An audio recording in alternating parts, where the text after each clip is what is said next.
and welcome to a prompt, off the super rehearsed, we fresh off our last entry to the Defend the House podcast. This is number 4, I believe. Well, 5, I think. 5? I think it might be 5. Yeah. Wow. Bolstering a. I do have the technology to look this up. No sense really. Thank you so much for joining us on the Patreon exclusive Defend the Trash podcast, episode 5. It's for August. Summer's almost over, which is hard to believe. Yeah. Back to school. Back to school, back to games coming out. It's kind of been a lull of a summer for game releases, which has been nice. We got a chance to go back. I know I've gotten a chance to go back and play a little bit of my backlog, which has been festering for a while. I think you two have done the same, perhaps. Mm-hmm.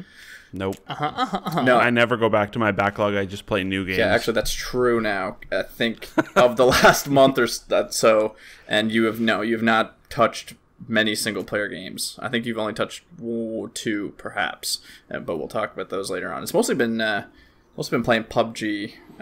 So it's interesting. I'm going to talk about our PUBG evolution that's occurred over the last month, because we've literally last time we talked about it was just kind of fetal. It was just a little baby of an idea, and we are literally at the full. Yeah, that's what I'm saying. It's last time we played it, we talked about it, I had like 20 hours. Now I have 170. Yeah, like that's what I'm saying. We have in between the Defend the Trash podcasts, we've gone from fetal to toddler to a young adult, disgruntled, middle-aged person, suicidal, to elderly. Yeah.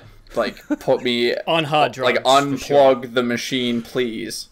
To Ellen Bernstein at the end of Requiem for a Dream, where she's just completely drugged out of her mind. Very accessible reference there. Thank you. Everyone watch Requiem for a Dream with your family as well. It's really good. Yeah, and with a full stomach of food.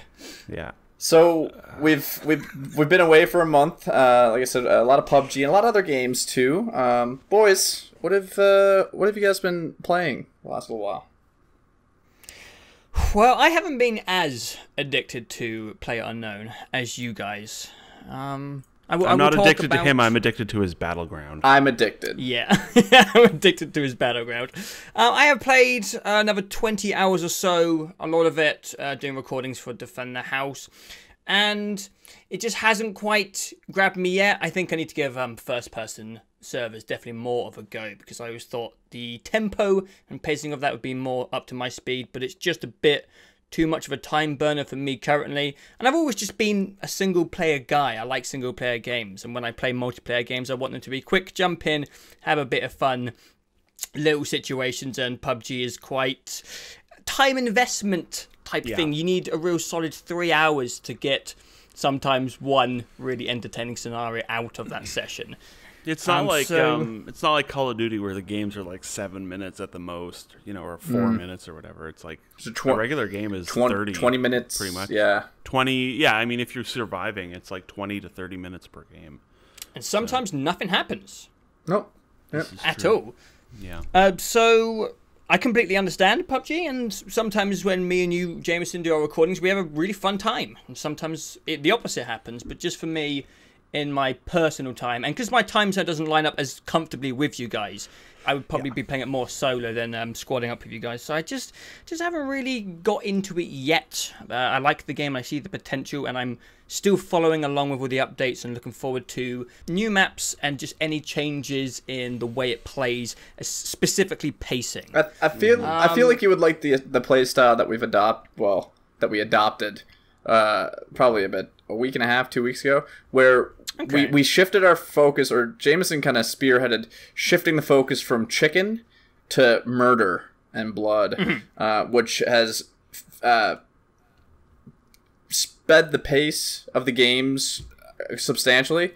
So find yourself like it's less of a focus on loot and more on murder. So it's kind of like you're always you're on the hunt. It reduces your investment and your downtime. Yeah, if you're looking to murder for cold blood, then yeah, it certainly narrows the gaps between silence, because I can totally understand why you're like it's kind of nothing, and then you're dead.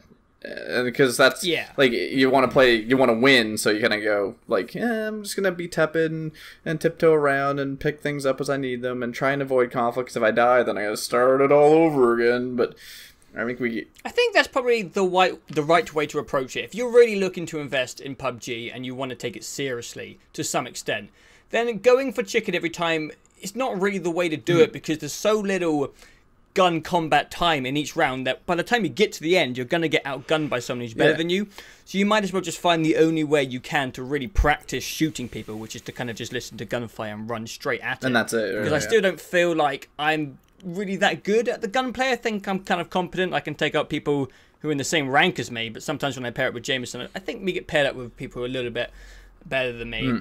And sometimes you wait all the way to the end, you're in the last circle, and you just kind of get absolutely pooped on by people who are superior to you. So when I like to play it, I try to do it the same way. Just chase after the fights and try and get more competent with using the different guns. I was speaking with Dawson actually just the other day about it, because there is a point, you're right, late game where, yes, there are the people who have experience, but then this is the one piece I think they have to work on and really figure out how to handle late game circles, is there comes a point where it's literally not about skill, it's about positioning based off a circle that's randomly chosen. And so that's where it takes the skill piece away from all the players and makes location and you can't strategize location with a random circle, so I think that's where that has to be fixed. But no, that's the only way to get experience is to go looking for blood and looking for gunfights, because it sucks. You can't like reflex to it. It's not like COD where you can adapt on the fly and like you're dead and you're alive like that. It's like you're dead and then you have to cool down, wait another 10 minutes, and then you gotta like flex your muscle all over again. And so it is kind of hard to snowball experience. I think that's why you see players play 4 or 5 hours at a time, and you see streamers streaming 10, 15, 20 hours at a time now, we've seen. Just keeping that momentum going where they're in the zone, they're wired in because they've played it for a long enough session that they can flex quickly. So it's yeah, Joe, I think you missed Shroud streaming for 27 hours straight. I did check in a little bit on that. Madness. But I obviously didn't watch the whole thing. I don't know. That guy's a fucking maniac at the game. He's arguably the best player in the world. I would say he's the best, yeah. That's been one of the funnest things about PlayerUnknown, is just watching streamers, because certain games really just lend themselves to being spectated, especially if you're doing something like editing. I usually put a stream on like my other monitor, put it down a very small volume, so if any combat kicks off, I just kind of have a little browse over, and it's been a really leisurely way to keep up with PlayerUnknown and see how other people are playing it. Kind of what's the word when you vicariously learn through seeing what other people are doing. Yeah. I really kind of enjoyed the streaming phenomenon behind PlayerUnknown. It's been fun. It's a great game to watch other people play, especially when those other people are good at it. Yeah. So yes, obviously, over the last month, that game has taken over to an extent. But I am sort of in the last week have hit a point where I don't really want to play a whole lot more of it anymore, because it's too infuriating. And it's infuriating because the game, it's just feeling like it's early access, like really badly right now, I feel like, where it's like 4 weeks ago, right after that big patch where it like sort of alleviated the lag, like a month ago or whatever it was. Right after that, I was like, oh, this feels great. Like, it's not very laggy. Everything feels good. But now, after like a month of, not having super laggy servers, I've started to notice all the other early access problems it has, and they've really started to aggravate me. And it's really just 3, I would say, and the first 2 are sort of like tied together, and that's obviously sort of lag/desync and damage values. The damage thing is probably the biggest one, where it's like I feel like 99% of the time I get into a fight with someone, it just seems like the game randomly going, oh, you're dead. Mm-hmm.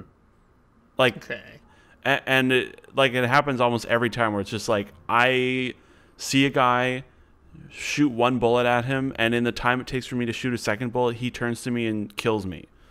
And I have like all level 3 armor on, and he just like 2 shots me. Or like yesterday, Dawson posted in the chat, and he said he had an AWM. He hits the guy in the body with the AWM. That does like 90% of your health, like regardless of armor, because it does so much damage. And then he shoots him again with the M4, which takes, that should kill him. And then the other guy just one-shots him with a Kar 98. And it's like, what? Like, I just feel like almost every single time now, if you survive like the opening of the game, which has always been a laggy mess, and it's hard to not get, it's hard to get frustrated at the beginning of the game because it's been so consistently laggy. But when you get like 10, 15 minutes in and you get in a fight with someone and they randomly just instantly kill you, or they take away like all of your, like they down you in one shot and don't damage your armor at all, stuff like that, where it's just like, I don't understand how I got killed there. And it just feels like most of the time right now when I'm getting killed, it feels like this, even though it's probably not this, because I'm not like I'm not an amazingly skilled player of the game, but it feels like the game it doesn't know what to do, or it feels like, it reminds me a lot right now of Call of Duty, like MW2, where it's like, you'd see the kill cams, or you'd be like behind the running and sprinting and you get killed around the corner, and you see the kill cam, and then on their screen you're like 10 feet away from the corner when they shoot you. And it just, and that feeling of like, that's not what I saw, thus it's fucking bullshit, because your point of view is the point of view that matters. And it feels like almost every time I get in a fight with someone or get killed by someone, it feels like something like that is happening, where it's like, that's not what it looked like on my end. And in reality it's probably somewhere in the middle, and that's fine, but the presentation to me on my end is, you just got fucked by random bullshit. Try again. Well, that's just kind of a result of when there's such a small time to kill in a game, especially in headshots in PUBG. The damage on headshots is fucking giant. But there is also a known bug where damage is ignoring armor. Yeah. Ooh, that would And suck. It's apparently really rare, but I don't believe that it's rare, because it seems like it happens to me like very regularly, where it's like, we have instances where we put like 6 shots into a guy and they don't die. Yep. And you're like, oh, his level 3 armor is working. And then you just get like 2-shotted by like an M16. Right? Like, and you're just like, oh, okay, I guess I'm just dead now. And it's just, it's really driving me crazy. Especially when each round takes you like 15 minutes to get to that point. Exactly, and then go ahead. Well, I was just going to say, like, I think the solution lies completely in cleaning up the netcode. That's like, that's what it is. And I really hope, like, sure, you can optimize the game for every machine, toaster, kitchen appliance imaginable, sure, and console as well. But to me, that is where, like, I don't give a fuck about mantling over a wall. Like, in the grand scheme of things, to me, the focus, because I agree that there is, like, I don't get as frustrated because I know that I too have the same opportunity to fuck someone over as bad as I get fucked over. So I just kind of, like, I go with the flow, because it's like, oh, okay, I got wrecked this time. But sometimes that's my problem, though. Like, I never feel like I am the one giving the like random 2-shot body. Well, you don't know what that looks like from their side. No, but I feel like every time I kill someone, it's because I put like 8 bullets into them, not 2. You know what I mean? But I suppose you're right. Like, I suppose from their point of view, it could just be that, like, oh, it sounded like he only fired 2 shots, and it might just be, Who's to say when you're getting shot at and those shots are missing to what it sounds like to you, they're not getting blood splatter on their screen? Because we've seen that. Yeah. Who's to say? Like, because it probably their side sees that body. It knows that like, player A sees player B. And player A is shooting at player B and sees his bullets connecting for the blood splatter.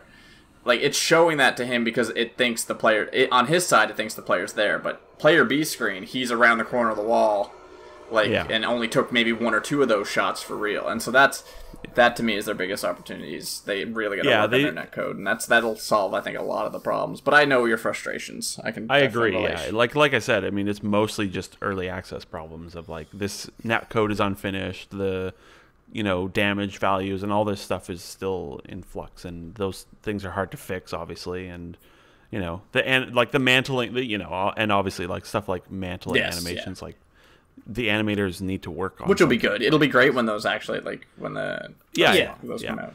But who's to say like how hard they've been working behind the scenes to keep these servers stable? Oh, I'm with sure the amount it's of been people who are buying a game. And that was going to be like in the last month, the player count has like doubled. You know, so and that was going to be my other point. Maybe it's not surprising that with all that was going to be my point as well. Is like with all the cash flow they've seen, they're probably like things that shouldn't be prioritized are probably getting a little bit too much attention than maybe it should. Like I understand, like they want to add something substantial with the updates every week, and they're looking at in-game, like they're adding things to the in-game that, like, there are still things that are broken from before, but yet they're adding another weapon that could skew the balance a little bit, and they're adding like I don't know, like we didn't necessarily need new weather, like, and that could but like I was saying, like, you know, I mean, there's a lot of people working on this game, and only a certain number of them are working on netcode stuff, like you know, I mean, animators and artists, they got to do something, so like they might as well. But yeah, I think a lot of it is actually probably due to, hey, this game was really popular a month ago, but now it's like almost at 7 million people, and there are like 600,000 people playing it at any given moment. Like, so I'm not surprised that it feels like the server quality has deteriorated in the last month, because they've got so many fucking people playing it. But then, and my third issue is it rewards people who play like babies, and it like kind of actively punishes people that play aggressively. It feels like I feel Have you tried much first person? No. Yeah. I don't. And that issue is first still person's okay right now. It needs, like, you're 3 feet tall and it's really distracting, and you can't like you can't hold to aim down sights, but like from a gameplay point of view, like a tactical point of view, first person encourages and rewards even more camping, honestly. Oh. Like people, you know, if you get in a building and just sit there for the whole game and stare down the staircase in first person, like you're going to kill anyone that rushes you 100%, because you can't, as the rusher, you can't third person peek and confirm that someone's camping the stairs. And I just feel like the whole game rewards people that play, you know, super passively. Yeah. Maybe they need more gameplay elements like the crate. The crate is a reward for going after something, even though it's also a risk because people can kind of camp the crate. So it kind of contradicts that point. But maybe there should be a few more in-game rewards that you have to run towards or drive towards. But like, I don't know. I mean, the last session I played, like, we got fucked because we played aggressively and rushed a building and tried to kill 2 guys. And they were just camping in the building, and then one of them literally ran away when we ran into the building. And we got killed because we rushed and the blue got up to us, and it was just like, okay, this is stupid. But like, I feel like I could get to the top 5 or maybe top 10 every single game I played if I just played it passively and never engaged anything. You're trying to have fun. Yeah. So I don't know. And also, like, the game does not know how to handle close quarters fights at all. Yeah, it's a mess. It's just terrible. Yeah, so too many bullets at one time. It's too many. Yeah, there's too many shotgun types, in my opinion. Like, they need to get rid of. Oh, the shotguns are like the most inconsistent thing. Yeah. The shotguns are like my 1 and 2 points exasperated or like condensed into one thing, where it's like, I don't think I've ever one-tapped anyone with a shotgun before, but I feel like the shotgun regularly. I don't necessarily get killed by the shotgun a lot, but I see it happen constantly, where it's just like, that guy just shot him across the map with the shotgun. Level 3 armor, dead. Yeah. You're like, what? Works, you know what an interesting thing is? As part of, because I posted in our Discord a H1Z1 update that just came out. They actually cut their number, because they used to have 2. They pretty much have 2 of every weapon. They cut out one of the shotguns, so there's only 1 shotgun now, and it'll tell you damage value and number of pellets hit when you fire the shotgun. Oh, okay. Interesting. Yeah, I feel like this could use that as well. Yeah.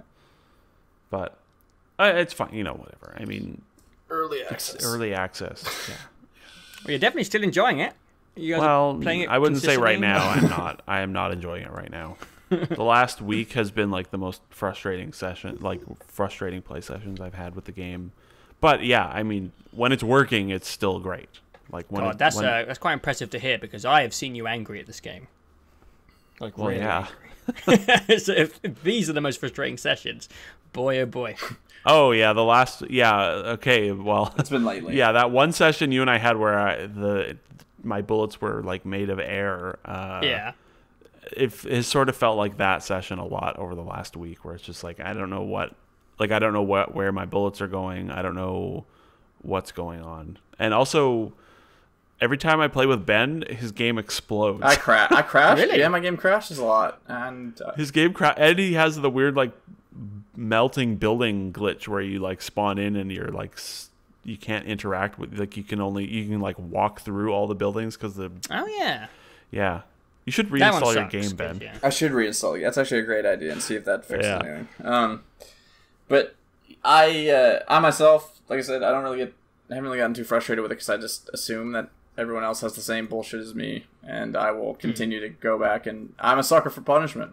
I play this game and I die, and I Treat him mean, keep him I king. go back in. Yeah, every day off I have.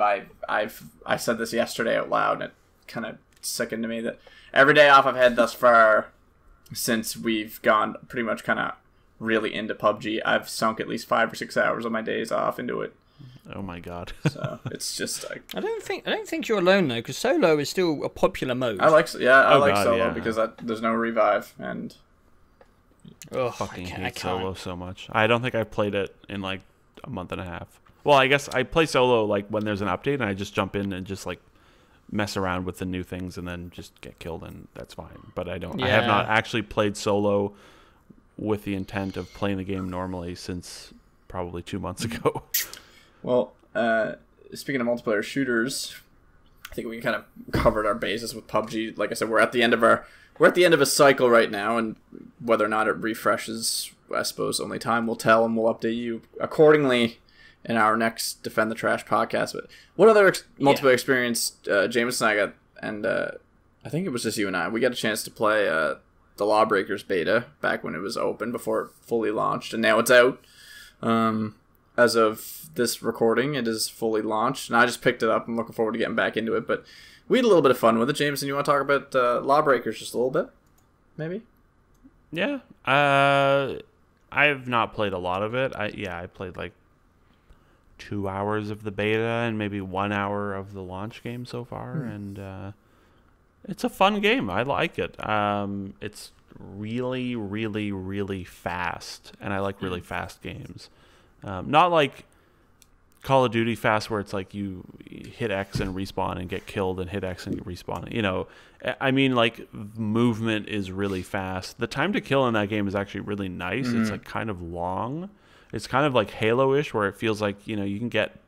It's actually longer than Halo, I would say. It's a pretty solid time to kill, and but the movement on some of the characters is so ridiculously high speed, and I really like high mobility, fast moving shooters. And I feel like most of them, are like Titanfall, where it's like Titanfall has pretty much a Call of Duty time to kill. And I think actually Titanfall would benefit from a slightly longer time to kill. And I think they're actually experimenting with a longer time to kill. I think they're actually experimenting with a longer time to kill. I think with TF2, just to elaborate on that a little bit, I think there's too much positioning variables in TF2 to warrant a kill like fast. Like in Call of Duty, at least it used to be just on the ground, so you turn a corner, there's probably a guy there. For TF2, there's obviously verticality, and the maps are bigger, so having a quick time to kill and then running 10 seconds to get back into the action is a little bit, it could use a little bit bit of a beef. Yeah, I think if they like actually went as far as like almost doubling time to kill in Titanfall, it would be pretty much like amazing. But Lawbreakers, has a really good time to kill, really long, and really good movement abilities, and I've enjoyed what I've played of it so far. I think like aesthetically and personality wise, it's not very good. I mean, it looks fine. Like the character designs and maps are fine. They're fairly generic. Which and they're 2017 generic, which is like edgy, it's just this isn't your grandpa's first-person shooter. That's like, but I mean, like just like the design, like the map design, you look at it and you're like, okay, it's like concrete and whatever. And the personality is kind of horrible. I wish I could actually mute the characters. Yes. because they're shitty. But actually, the biggest problem I've noticed is that the player silhouette of each of the classes is pretty much impossible to tell from a distance. It's not like Overwatch where you look at a character from any distance and you know what character it is. Good point. Whereas in this, they all just sort of look like the same. Not that that really affects a lot of things because it's, I don't know, the character class aspect of it is not. Well, I mean, if you look across the map important. in Overwatch and you see Mercy, you obviously are going to think of a counter and you're 300 feet away from it. But if you can't distinguish another character, another class-based character 100 feet away, then you can't strategize appropriately. But I don't think Lawbreakers has that much depth. They don't really the character classes aren't crazy diverse. I don't think that there aren't really counters. I don't think, and there aren't really every character is just a guy that shoots or a gal that shoots. So it's not like there's a Reinhardt or a Mercy equivalent. So sure. But yeah, I like it. I like the weird mishmash of abilities for the different characters. I like the weird mishmash of modes for the different modes that they have, and I want to play more of it. I just worry that by the end of this week, it's just going to be completely dead. Better fucking not. I just bought that shit. But I hope that they can sort of salvage what has been a pretty terrible launch in terms of numbers. And it's I hope got that a bad rap, hasn't it? It's been compared to Overwatch. And it's just one of those games that it's like Battleborn if Battleborn was a good game, where it's everyone had just decided for really no reason at all that it was terrible and it was going to fail, and so no one played it. Whereas Battleborn, to an extent, sort of brought it on itself because they were launching right around the same time as Overwatch, and they were having Twitter conversations with Overwatch being bring it on. It's dude, you're fighting against Blizzard, give up. Yeah. And so and it doesn't help Battleborn was a fucking stupid game. But this, I don't know, I feel with the right marketing and presentation and maybe a free to play price, could probably find a pretty good steady little audience. But I don't know, we'll see. They definitely didn't do a good job of marketing this game, and that's a shame because it's actually, I think, really fun to play. And I hope that in a week, it's not you wait 5 minutes to find a game and then it's against the most insanely good players in the world because those are the only people left playing. That's what Titanfall 2 feels like. Yeah, it does. Well, Titanfall 2 on the PC, yeah, I agree. If you play Titanfall 2 on a console, it's a pretty different experience because they're a lot more popular there. But on the PC, I know what you mean. Yeah. People get really fucking good with mouse and keyboard. I don't know if you know this. So yeah, I remain positive and hopeful about Lawbreakers because it's a game that I would like to be able to play, every now and then and not get stomped. Yeah, so we'll see. It's I like it. I hope they find a home or a place for it, and it doesn't just wither away into a memey oblivion like Battleborn. Yeah. What do you think of it, Ben? Well, I thought it was good fun. I can definitely agree that it doesn't feel like the characters are diverse enough to really warrant picking one and getting good at one. It kind of feels like a game where you could jump in into any role, which I think is a positive. And I think the gravity aspect of it, the physics of it, are something to get used to. But they're unique. I think they're cool. I think that being able to rotate all the way around, I don't want to say 360 degrees, and also vertically and horizontally, and almost like a sphere or an orb. You can orbit or rotate. What is it? What are you talking about? In the 0G? Yeah, in 0G. You can fully rotate. I mean, that would be an orbit. Yeah. An orbit is 360. Yeah. So I think that piece is pretty interesting and can provide some very interesting strats.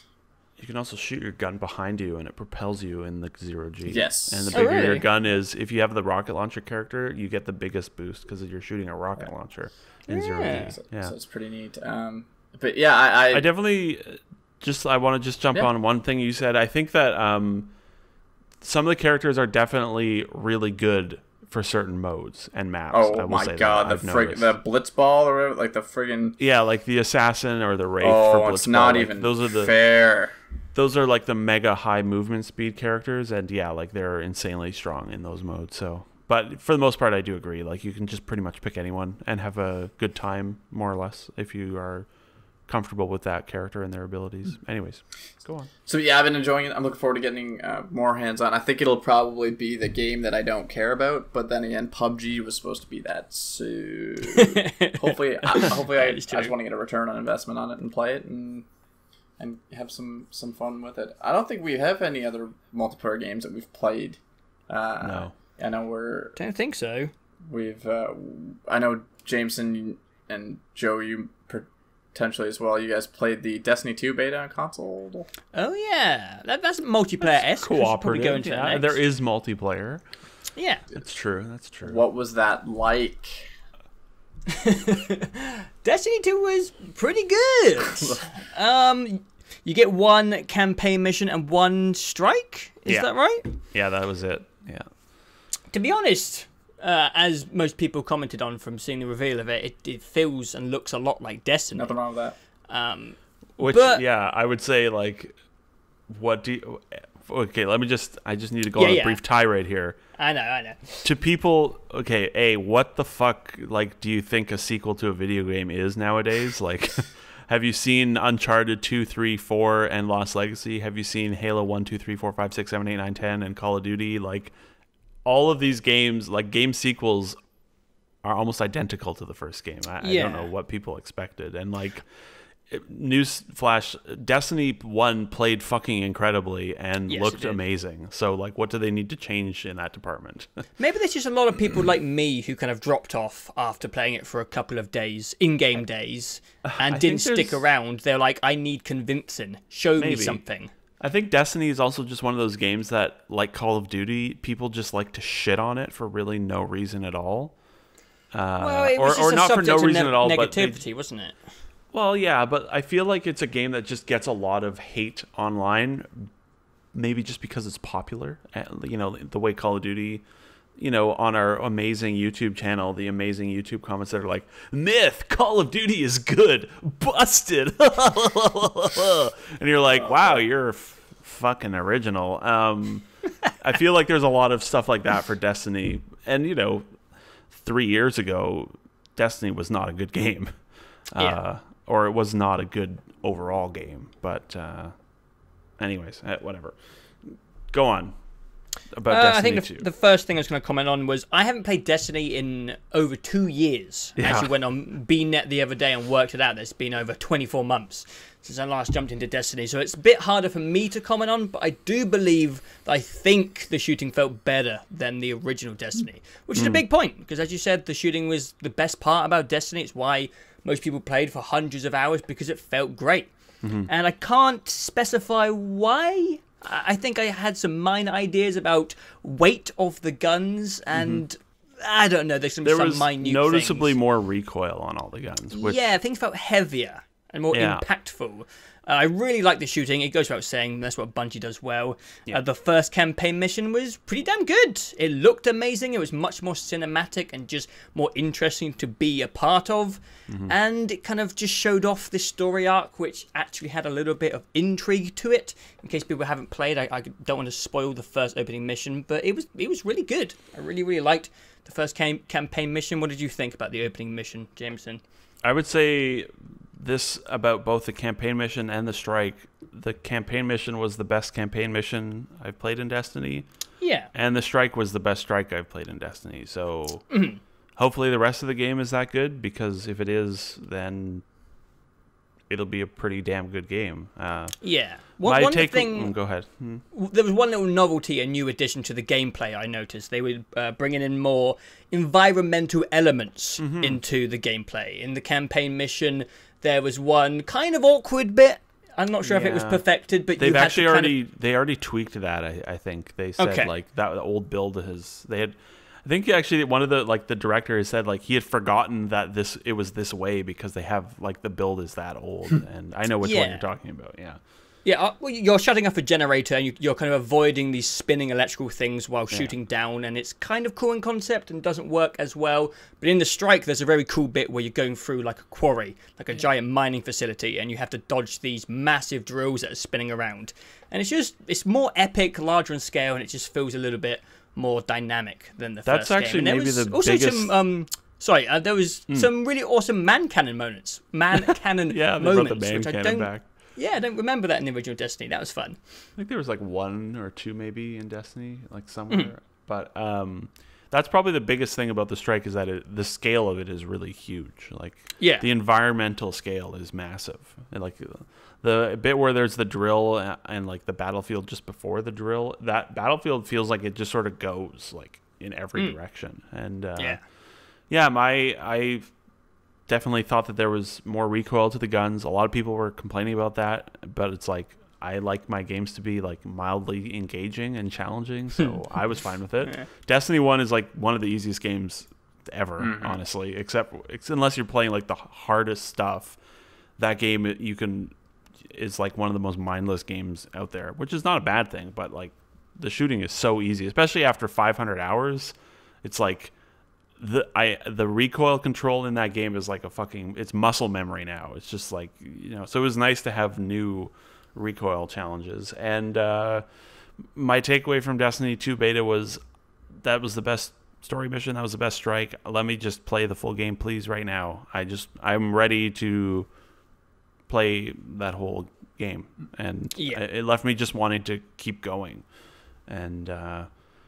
And the things like they did put out that video a few weeks ago that showed off all the changes to the patrol zones, to the sort of open world parts of that game, and that all sounds really good. And I was sort of leading up to the beta, like kind of like, I don't know, Destiny 2, it just seems, I don't know. But as soon as I got and played the game, I was like, oh, right, Destiny's really good. I really like Destiny. Let me play Destiny 2. So yeah, I really like the way it plays. Beta. Yeah, I think there was a few more character abilities which were a bit more supportive. Like when we did the Strike, you had a circle that you placed on the ground that buffed your teammates, and I had one which healed the teammates. And the best parts about Destiny were the teamwork stuff in the raids, and it kind of feels like they've implemented that into the abilities, so more basic activities will still be a bit more supportive based. Those class abilities or whatever they're called are completely new to the game, and they feel good. I like the addition that they add to the character sandbox or abilities. Seems like or it's going to be pretty good. I hope so, honestly. Like, I think it's fine for them to sort of say, like, we're just going to make a game that's really similar to the first game, but we're going to do it right, because Destiny 1 was such a mess, and they really did a good job of recovering Destiny 1, and the Taken King was excellent, and but I'm totally on board with them just sort of going, like, we're making Destiny 2, but we're kind of just making Destiny 1 again, but doing it right this time, and I think that's completely okay. So yeah, I'm super excited for it, and it's a shame about the console pre-release, it being a month before the PC version. That kind of stinks a little bit. Yeah. But what are you gonna do? I was always gonna probably do multiple characters, but I'll just have to I'm gonna do my best to not play the PS4 version to death before the PC version comes out, because as soon as that PC version is out, I'm never touching the console version again. Yeah. Providing the PC port is as good as it's sounding, it's going to be. Yeah. Although one thing I really, really liked, and which I kind of missed, was auto-aim on controllers. Yeah. I'd missed that. I felt good at it. I haven't played a console shooter in... when was the last time I played a console shooter? That was probably Halo 5? You probably played... No, you would have played Infinite Warfare on the PS4. I didn't play any multiplayer, though, so I guess... No, there's still auto-aim in the campaign, but... Yeah, there would be, I don't know, there's something about the auto-aim Destiny 2. After playing PUBG and stuff, the contrast, it was nice. It felt Destiny has very generous auto-aim and very large headshot hitboxes. They made the game very easy to play, and it makes it very satisfying to play. So 100%, yeah. Though people that have played the PC beta said, or the PC version have said that the PC version is way easier than the console version. So okay. I mean, you transfer that large headshot hitbox to a mouse and keyboard, and you're just going to headshot like literally everyone. With delicious 60 frames. With 60 or higher, 144. You know. Oh, it's uncapped, isn't it? Yeah. That's out in 2 weeks from today, so I'm really excited. It's the same content, but I'm excited to replay it on the PC because it's going to be me too. 100%. Very different. Yeah, get a feel for it. That should be good. Yeah, and I think that about does it for multiplayer stuff. Yeah, I think. Yeah, I haven't played anything else. Let's just transition into what single player games we have been playing over this past month and a bit. I might as well start off because I feel like my list is the most significant here when it comes to single player stuff, because while you guys were battling in the grounds, I was being a nerd on my own and playing stuff from 2004. I'm going to start off with Psychonauts. Oh yeah, 1990. Oh yeah, you did I almost got that 10 years wrong. Yep. So there's a game company called Double Fine, and I've just never really touched any of their stuff except for Broken Age, which I played. Really? Half of. Wow. I don't think I played anything else from Double Fine. I'm pretty sure. So I feel like. I guess I'm trying to think. Really, you've never? Okay. Well, let's do a little Google. I'm pretty sure. I've played half of Broken Age and then stopped because it was I don't know. I played Brutal Legend. Brutal Legend was pretty cool. It was interesting. Trenched was great, or Iron Brigade, or whatever it's called. Never heard of it. And Stacking is also really excellent. I haven't played it. Yeah. Anyways, go on. So yeah, I dived into Psychonauts kind of blindly. Had it on my Steam library from God knows when. I don't know how it appeared there, but it was there. Yeah. And I was kind of really, really surprised about how much I fucking loved Psychonauts. I beat the game, and it is one of the best games I played this year so far. And it's like 13 years old. And Psychonauts is a pretty simple game. It's a platformer. You have a few little abilities, kind of reminiscent of Ratchet and Clank. You have a little abilities wheel, and you can do different things to enemy. But the main basic formula about why it's so interesting is the game is based around a camp of children who learn how to break into people's minds. Oh, so it's Persona. Yes, we will get onto that later. It's very strangely similar, actually. It's bizarre how close they are. As the game goes on, you jump into people's heads, but the reason you jump into their heads is usually because they're inflicted with some sort of hindrance. That could be an obsession, or later on it gets kind of dark. It actually kind of tackles mental illness. And the game does a really, really good job with level design. Every level has its own novelty, which is tied to the inside of the brain of the character you jump into. For example, there's one person who is schizophrenic. He has an alternate personality inside him, which he's battling on a giant game board, and you shrink down onto the game board, and for the level you are doing side quests for game pieces to make them move to where you want. And it's this kind of very strange, complex mini game inside the game itself. And there's another level where there's a bipolar stage, someone who, directs stage plays. So I guess a stage director. I don't know much about the theatre. But she has a happy and a sad switch. And when you switch the switch over, I have a happy and a sad switch as well. Yeah. But it changes the dynamics of the stage, and it's a puzzle level. And every level has its own little novelty, and they're all consistently good. And the other best thing about the game is the writing. The writing is by, you know this better than me, Jamison. It's Tim Schafer and someone else, isn't it? Eric Wolpa. Eric Wolpa. Tim Schafer, obviously, it's Tim Schafer. And then Eric Wolpa is mainly known because he worked at Valve up until like a month ago. He was like their main writer, and he is the main writer for Titanfall 2, motherfucker. I hate you, Ben. Team Fortress 2, and the Portal 1 and 2. Like, he's sort of like the main guy behind the Portal story and world. So he's a very good writer, and he is. Has been around for a very long time. Like, even before working in games, he was doing Like he ran a really influential game review website actually, called what was it called? Oh yeah, he did, didn't he? Whatever, it doesn't matter.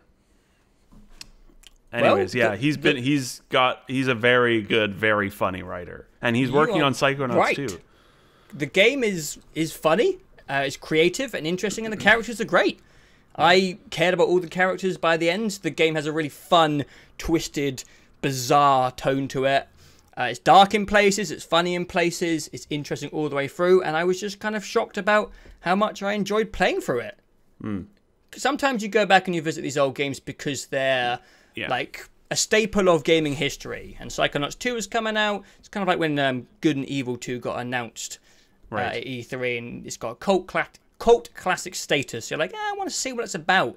Like, you kind of expect to just have a scout around and get a gist of what's happening. I didn't expect to play through the whole thing and think it was one of the best games I played this year. I adored it. I think it's amazing, and it was a big surprise. I do need to go back to it. I should really play it. It'd be interesting to see if you would enjoy it, because I think I've said a few times in our talkie videos that I do have a long history with the platformer genre. It's got a bit of a place in my heart when it comes to my old my gaming history. I love Psychonauts, but after Psychonauts, I'm just going to transition quickly onto Grim Fandango, which I think is funny enough. He designed both of those games. Who is he? Tim Schafer? Yeah, he designed Grim Fandango. Well, yeah, Grim Fandango is LucasArts, which was basically Tim Schafer's studio until LucasArts dissolved. Yeah, I should know if Joe knew that. Yeah, and I feel like Grim Fandango is maybe the most famous one out of Double Fine stuff. And I have some history with the point-and-click puzzle genre, mostly from LucasArts stuff. I played the Monkey Island series when I was a wee youngster, and I actually haven't really enjoyed the puzzle design in Grim Fandango. It's one of those point-and-click puzzle games which has kind of nonsensical and abstract solutions which don't make any logical sense, and it involves 90s adventure games. You just kind of click on everything until something works. But in Grim Fandango, each of the levels is pretty vast. The one I just finished was like a whole town, and there's like 17 different buildings, and I'm like, I'm not going around all of them and trying everything. So I've been playing through the game just for the story and characters, using a walkthrough for the whole thing. That's a good idea, yeah. Even through the walkthrough, I've been like, this is madness. This must have taken people in the 90s years to get through. But I'm like 3 hours in. I think I've got through half of it because I'm obviously cheating. And I'm just enjoying pushing through the game for the narrative, because the writing, again, is good, like in Psychonauts. Very unique, interesting characters. Good setup. It's about a Grim Reaper who is basically a travel agent. And I think it's based on actually some sort of religious background from some Spanish culture, where when they die on the Day of the Dead, they have to travel to the underworld. And it's based on that. It's very, very unique. And I'm enjoying the story. Every level is like 5 years apart, so it's quite a large time frame on the story, and I'm interested to see where it goes. But it's just the puzzles. I would recommend people playing it the way I'm recommending it. Give it a go. Give the puzzles a go if you want, because at the beginning the area is quite small and condensed and you can kind of figure it out. But boy, some of the solutions are just mind-blowingly abstract. I don't know how you would ever figure them out. And I like logical puzzles, so it's not really for me. But I'm going to push through it. Spend another 3 hours and see where the story goes, because it's a famous game when it comes to its characters. I have 11 minutes played of the Grim Fandango remaster. I wish I had. I should have looked at the guide for it as well. Old games are hard to go back to sometimes. Like even games like Psychonauts, which are 13 years old. That game might be hard to go back to for me. But something like Grim Fandango, when was that? That was 1998. Like fucking hell. Well, I know this whole Grim Fandango talk has sent me down a well, because there was a game I remember. I used to travel to Maine as a kid, and one of the games they had on their computer, they had a couple of them. Anyway, one of the games they had was, and I now remember the name of it, it was a claymation style point and click adventure called The Neverhood. And I just remember playing it and being so perplexed, and nothing made any sense because it's just so obscure. 1996. Holy shit! Oh my god, that art style. Yeah, this game's art style was incredibly unique and very, like, it was spooky, but it was unlike anything I'd ever seen before. Yeah. So yeah, it was super cool and I mean, super memorable. 90s game design, especially for puzzles, is like insane. I mean, even Myst is like, it's like makes no sense half the time. Well, no, Myst is a little bit better about it, but like point and click adventures, Jesus Christ, yeah. Yeah. Well, it certainly forced designers. I think the limits on technology forced the designers to get creative. Oh yeah. Mm-hmm. Which I have the Full Throttle remaster, which I do want to try as well, which is another LucasArts Tim Schafer joint. And yeah, I'm enjoying Grim Fandango. I'm glad I'm playing it the way I'm playing it, and it's been interesting to go through Double Fine stuff because they've definitely got some good writing and some good imagination on their hands. I would recommend Stacking. Stacking is really neat. Stacking. Okay, I also want to maybe try Day of the Tentacle as well. That's a very famous one too. Yeah, that one's also been remastered. Stacking is you play as a Russian Matryoshka doll. You know, the dolls that sit inside each other. Yeah. And it's all set in like the 1900s, and it's silent. Like there's no, well, it's not silent like obviously in game, but there's no dialogue. All the cutscenes are like a silent film, and it's during like horrible child labor. Oh boy!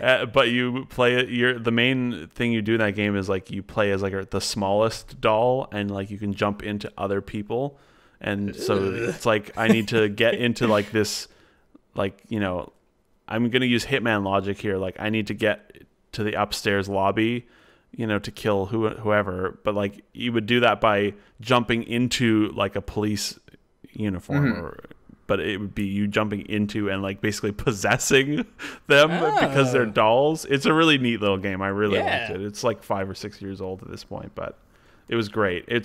I love Double Fine, even though their games are not always the most amazing thing out there. When they hit really well, and even when they're not hitting, their games are still so full of personality and creativity that I can't help but just always like them as a company and always be I always want to support them, I feel like, because like there's not a lot of other companies out there like that where I wish more games were like I like their style of game, not their gameplay style because they have no gameplay style, but their personality in their games is always really good. It's always full of charm and weird goofiness, and I always am curious about what Double Fine has cooking, because it's nice to be excited about Psychonauts 2 coming up in 2018. Yeah. So they also have like 4 teams working all the time at Double Fine, so it seems like sometimes they'll just randomly put out like 3 games in a year or something. They're a neat studio, and I like them a lot. Yeah, I definitely enjoyed my time with Psychonauts and Grim Fandango. For what it's worth, Psychonauts still actually plays pretty good. Cool. It controls well as a platformer, so it's easy to go back to. Neat. I hope Psychonauts 2 is great. Apparently the VR thing is really good. Their little VR game that they made for PSVR. Yeah, I don't want to... Rhombus of Ruin is apparently pretty cool. Yeah, it seemed like as soon as I sold my PSVR, some good stuff came out for it. Weird how that works. It did seem like that, didn't it? It's weird how that works in life, eh? Oh well. Yeah, well. All right, do you want to transition on to anything you've been playing single-player-wise, Jameson? We could, or you could just keep going about all the shit you've been playing. All right, let's go on to... If you go to Final Fantasy, we can both talk about Final Fantasy. Okay. All right, I'm going to transition on to another small game. I'm going to continue with the theme of kind of like indie games from a few years back. I finally gave Spelunky a go, which I've been meaning to play for ages. Saw that, yeah. And I don't know why I didn't try Spelunky. I just didn't really like the look of it, and I don't enjoy the roguelite random generation genre. It's just never indie really appealed games, to me. you mean? Yeah, from 2016 onwards, I just don't. I like an ending. I know there is an ending to these, random dungeon games, but you have to play 1,000 times to get to them, and that just doesn't appeal to me. I can, in my head, logically, I'm like, how can a game that just randomly generates stuff ever be as well crafted as other stuff? And obviously, there never are, but there's different elements that make them worth playing. And Spelunky's been the first game that's really clicked with me. I've tried Binding of Isaac, and I see the appeal, and I think it's cool, but I, again, don't really like it. I tried Enter the Gungeon, and I thought it was overly challenging and just a bit frustrating. And Spelunky is one of those games which it creates its moments by implementing so many different systems in one level that they interact in ways you don't expect. So, to give an example, actually a good example would be watching Donkey's video on it. It showcases a lot of them. So it will have stuff like spikes and boulders and shopkeepers, and you'll just be doing your best to survive, and then out of nowhere, you'll trigger a boulder, it will hit a trap, the trap will hit the shopkeeper, and the shopkeeper will kill you. And these moments are completely randomized and unexpected, and oftentimes frustrating. But it's the way that the game has incorporated so many different systems that interact with each other unexpectedly, which makes it really fun to replay. It's brutally difficult. You die in like 1 to 2 hits. You die very easily. You could say it's Dark Souls-esque. And that's pretty much all I have to say about it, because it's a very simple game. You have to get to the bottom of the screen. There will be a door in a random place. You collect money, which you can spend at a shop. You can rescue a damsel in distress for an extra heart. And that's it. That's all you got to do. But it's really difficult. There's traps. There's enemies. Spikes. Bombs? Yeah, there's bombs. And Evil bats? There's evil bats. Yeah, it plays really well. It controls perfectly. And Goombas? It takes... They are kind of Goomba-esque, if I remember correctly. Yeah, they are. Yeah. But there's something just simplistic and easy to play about the formula that's going on in Spelunky, which makes it really addicting. And like you can kind of sit there and play 2 hours of it very comfortably while getting angry because you fell onto a bat, which then punched you into a pile of spikes when you were doing really well. And the spikes kill you no matter what. You have like 4 bars of health, and the spikes always kill you, so you're always fucking frustrated that you landed in the spikes. It's a good thing, and it's definitely worth giving a go. It's a simple formula, and it just works. Part of me is really happy that I have no patience and games make me angry, and I never play any of these things because I would always be pulling my... I would be bald from pulling all my hair out if I played all these miserable games. It's not that miserable though. No, I know. But it would be miserable for me. Possibly, yeah. I didn't think it was going to be frustrating at all, but it ended up with me being pretty pissed off at times because the run's going really well. You're like 4 levels down, and then just one thing happens and you fall into a pit of spikes. And you're like, for fuck's sake. I can tell you, Dawson has a lot of experience with Spelunky and Binding of Isaac. Binding of Isaac. He has, I think he's got close to 500 hours in Binding of Isaac, easy. Whoa, if not more. okay. Like, he's got a ridiculous amount of time. And he got it for free on PlayStation Plus. And he's got, like... Oh, nice. He's got, he paid the right price for it. And, yeah, he's a sucker for those kind of games, which now explains why he's a sucker for PUBG. He hates himself. Just likes the repetition, man. Yeah, he does. He really does. I mean, Spelunky's like... How old is that game now? Like 2009? 2007, I think. No. Like 2013. No. Oh no. Okay. Well, it depends because the initial release, 2008. I think it was originally like a Flash game though. Yeah. Okay. It hit Steam in 2013. So. Okay. That was when I think it really blew up because I think it was like Xbox 360 in 2012. So it was around 2012, 2013 that it really exploded, even though it had existed prior to that for quite some time. Yeah, it's just one of those historic indie games which people kind of chat a lot about, and you're like, well, okay, maybe I'll play it one day. It's kind of like being Braid for me, where I tried Braid and I never really got into it. Yeah, it was released as freeware in December of 2008. Wow. The HD remake, which is the version we all know, came out in 2012. Interesting. Yeah. There's not really much to talk about it. It's a very simple formula, but it just plays well. It's quick, easy. Well, not Yeah. easy. I mean, easy to pick up. You die, it's hard. Yeah. But it's just addicting, and it's a good thing. I don't think I really need to talk much about it because most people have probably played it by now. I feel like I'm one of the last people to give it a go. It's So I definitely enjoyed one it. of those like pillars of the indie game phenomenon, you know, of the last sort of 8-10 years. Yeah. Like Good shit. I'm Braid. going to be playing more of it when I don't have too much time to spare. All right, shall I keep charging down this Oh list? yeah, Yeah, it's keep all going. yours, baby. I might as well very, very quickly talk about the Crash Bandicoot Oh, right. Insane Trilogy, Sure. because there's not really much to talk about. It's a HD remastering of the 3 PS1 Crash Bandicoot games, which I grew up with the first one and the third one, and it looks incredible, and it plays pretty much like Crash Bandicoot, and it's good. But I think the most fun thing about owning Crash was the community surprise by how brutally difficult Crash Bandicoot was. It's been like a frustrating theme across this year where I just want to play like comfy platformers. Fuck you, and Snake Pass. yeah, Snake Pass being the prime example. And they're all bitch. fucking frustrating.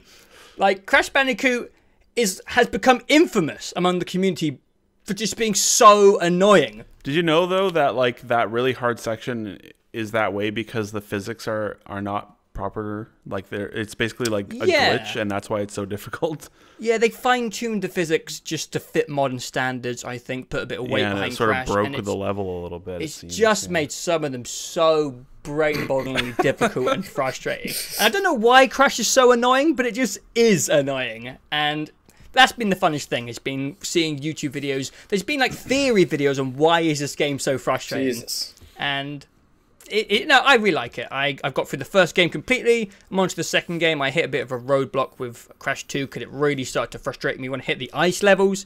But I'll go back to it and I'll beat it. And they did a great job of it. The game looks fucking phenomenal compared to the originals. I can't actually remember the studio behind it, but I take more Crash games. Because who did the remake? I wonder. the remake, yeah, they did a really good job of it. It's incredible looking. Let me see. Called the Vicarious Visions. Yeah, they're just Yeah. they're basically a Porthouse remaster studio. Oh, it looks great. And there's more Crash games I didn't play, so I think it sold really, really well. So I assume they'll be doing more remastered. The number Maybe one they'll get game the rights. for July, and it came out on the last day of July. That's Yeah, maybe they get the rights to madness. do Or Spyro June, or something in the whatever. future. I'm sure Yeah. people would like that. Or can see Jack it and coming. Daxter, maybe. More old Naughty Dog stuff. Yeah, it's good stuff. It's just, I think it was a surprise to everyone who played it, just how annoying it is, which I found fun to spectate. Okay, next I put off playing this for a while. Outlast 2. This came out 2 months back. Maybe was 3 April. months back. Right day after my birthday, Yeah. I think. Right at the end of And April. I played it. I did a little live stream weekend, and I thought, hey, this would be a fun game. I'll get spooked. People will laugh at me getting spooked. Hashtag defend the and- Joe.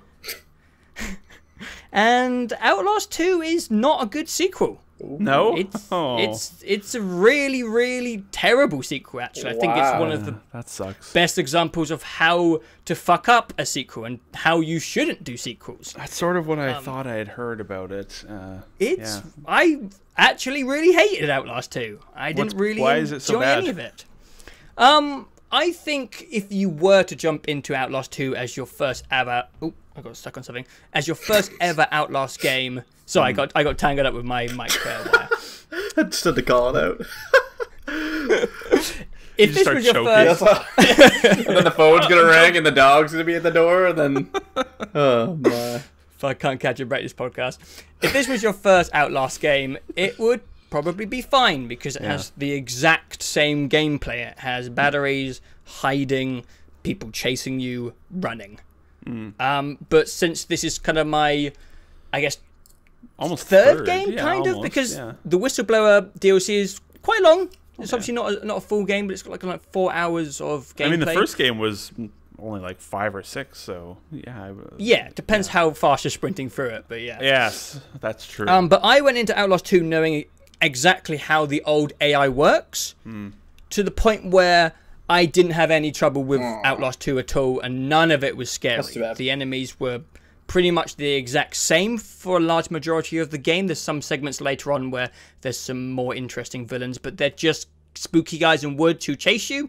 And I know like their line of sight. I know if they're behind me. I know if I hide under a bed, they're not going to find me. I was just pissing through the game. I had no trouble for all of it. The environments I thought were worse. I couldn't see anything in the woods. I didn't know where I was going. Like, you're in log cabins, and I'm just fucking lost the whole time to the point where it's frustrating. And I think there's a testament to good game design where you know visually where you're supposed to go. The game uses tricks like lights and just the way paths are formed, so you know where you're supposed to go. And there's been so many times in Outlast 2 where I just ran into a wall, and I'm just like, I don't know where the fuck I'm going. And you're getting chased by people, and it was just really pissing me off. Outlast, for the most part, was really good about not getting lost, even though you're in an insane asylum, which has like a lot of really, really similar repetitious environments. 100%. I definitely got turned around a couple times, but it didn't happen regularly. Like maybe it was twice or 3 times, and I think that was mainly because I was literally just holding shift and not having my headphones on and screaming a little bit as I ran through that game. But there's large portions of 2 where you're just in a crop field, crouched down, and it all looks the same everywhere. And also, you're in woods, and you can see 2 feet in front of you, and there's just trees. And my technique was to go to the very edge, and then just kind of circle around the edge until I found somewhere I could burst through. The narrative, I didn't understand what the fuck was going on. There was some war. It was about religion, dude. Religion. It was. And like there was like babies being sacrificed or something. And after Whistleblower, which was like the pinnacle of gross out horror, it just wasn't really that fascinating. The villain was much less interesting and creative than the groom from Whistleblower.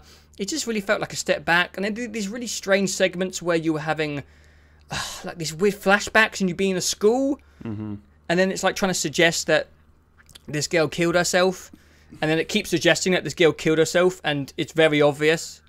It's very obvious from like the second flashback that it's like your fault, your character's fault. And then it keeps saying like, well, maybe it was your fault. I know it was my fault. I get it. And there's like 17 more of these little chases, and it's just... You're just like, subtle. It seems like... I didn't see a lot of it, and I played like 10 minutes of it, and I've just literally just now uninstalled it. I didn't know it was bad. No one seems to know what the ending was about. It didn't make any sense. I think the game is trying to play with psychosis and the fact that you're crazy, hence the weird school flashbacks in the middle of the game. Like, you made a girl kill herself and you're crazy, so some stuff isn't real, but no one seems to know why. 13 Reasons Why. God, it's exhausting. I haven't seen a lot of it, but I've seen, chunks of it, and I watched the ending, and it seems like a game that sort of falls apart because it's trying too hard to top itself in a way. It's strange because it's gone too far up its ass in a way that is not like self-aware. I was just like, as you were talking about it, I just started thinking about the Mr. Robot season 2. Oh boy. Oh god, yeah. Which I watched one episode of and then stopped because it seemed like a case of we're trying so hard and we've gone so far up our own ass and it's sort of a mess. And that's sort of what it seemed like what happened with Outlast 2. It's a very strange thing. It feels like the same game, but they've taken some step backwards. Because Whistleblower really felt like a step forward. They didn't really change the gameplay or the environment. They just pushed forward with the villain. They made a really creative and disturbing story. And the threat of Whistleblower was that you feared the villain. And in 2, there's just like this witch with a pickaxe who she's just gonna get you. She's gonna pickaxe you, and you're like, wow, I'll just run away from her. I wasn't scared the whole way through. I didn't like the level design. I didn't know what was happening, and there was some jump scares and some segments that were better than others. But for a lot of it, I just didn't like it. Now, I think it's a challenge for a studio who makes a horror game that really finds a lot of success. I think it's probably really tough for them to make another game. That isn't just the same as the last one. We saw that with who are the developers of Amnesia? What's their name? Machine for Pigs. Who you're talking about? Nope, that's the sequel. It's fucking. It's by a different company as well. Frictional. Yeah. Yes. You know, obviously, Amnesia: The Dark Descent, huge, insanely, like probably the most famous horror game ever made. And then they made, where they sort of, well, they didn't make A Machine for Pigs. That was a different company, and I really liked Machine for Pigs. It was sort of a little different. But then they made Soma, and Soma, it's like gameplay-wise, is almost the exact same as Amnesia, and it is a detriment to the game. And they even know that. Like they did a good.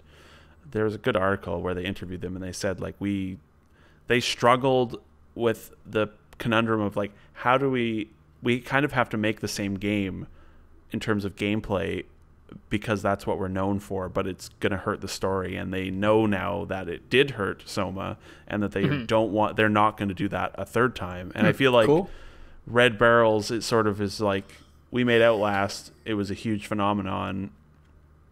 Now what do we do? Like, people want a second game. I bet maybe they wanted to make a sequel to Outlast. Yeah, I'd say they crumbled under the pressure, and like you said, blew too much smoke up their own ass. Like, maybe, yeah, it's a dangerous path to go down. Money, man.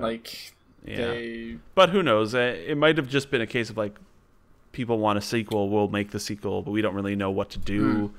And yeah, so I'm curious what they do, what their third thing is, you know, or what because they obviously have a good mind for twisted horror.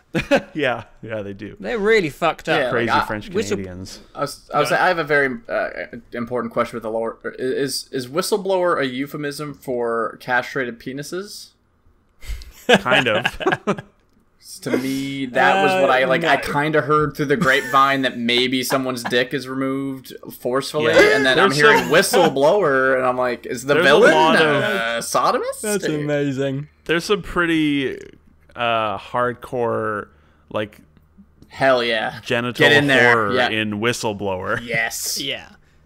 And I haven't even played Whistleblower. How much is this? Can you Yeah. buy Whistleblower separately? I just need to please advise. Yeah, I think it's standalone. I'm pretty sure it's standalone. No. All right, can we wrap up this podcast? I gotta. Whistleblower no, No, Whistleblower- it's DLC. You need the main game. Heck. It's only $10 though.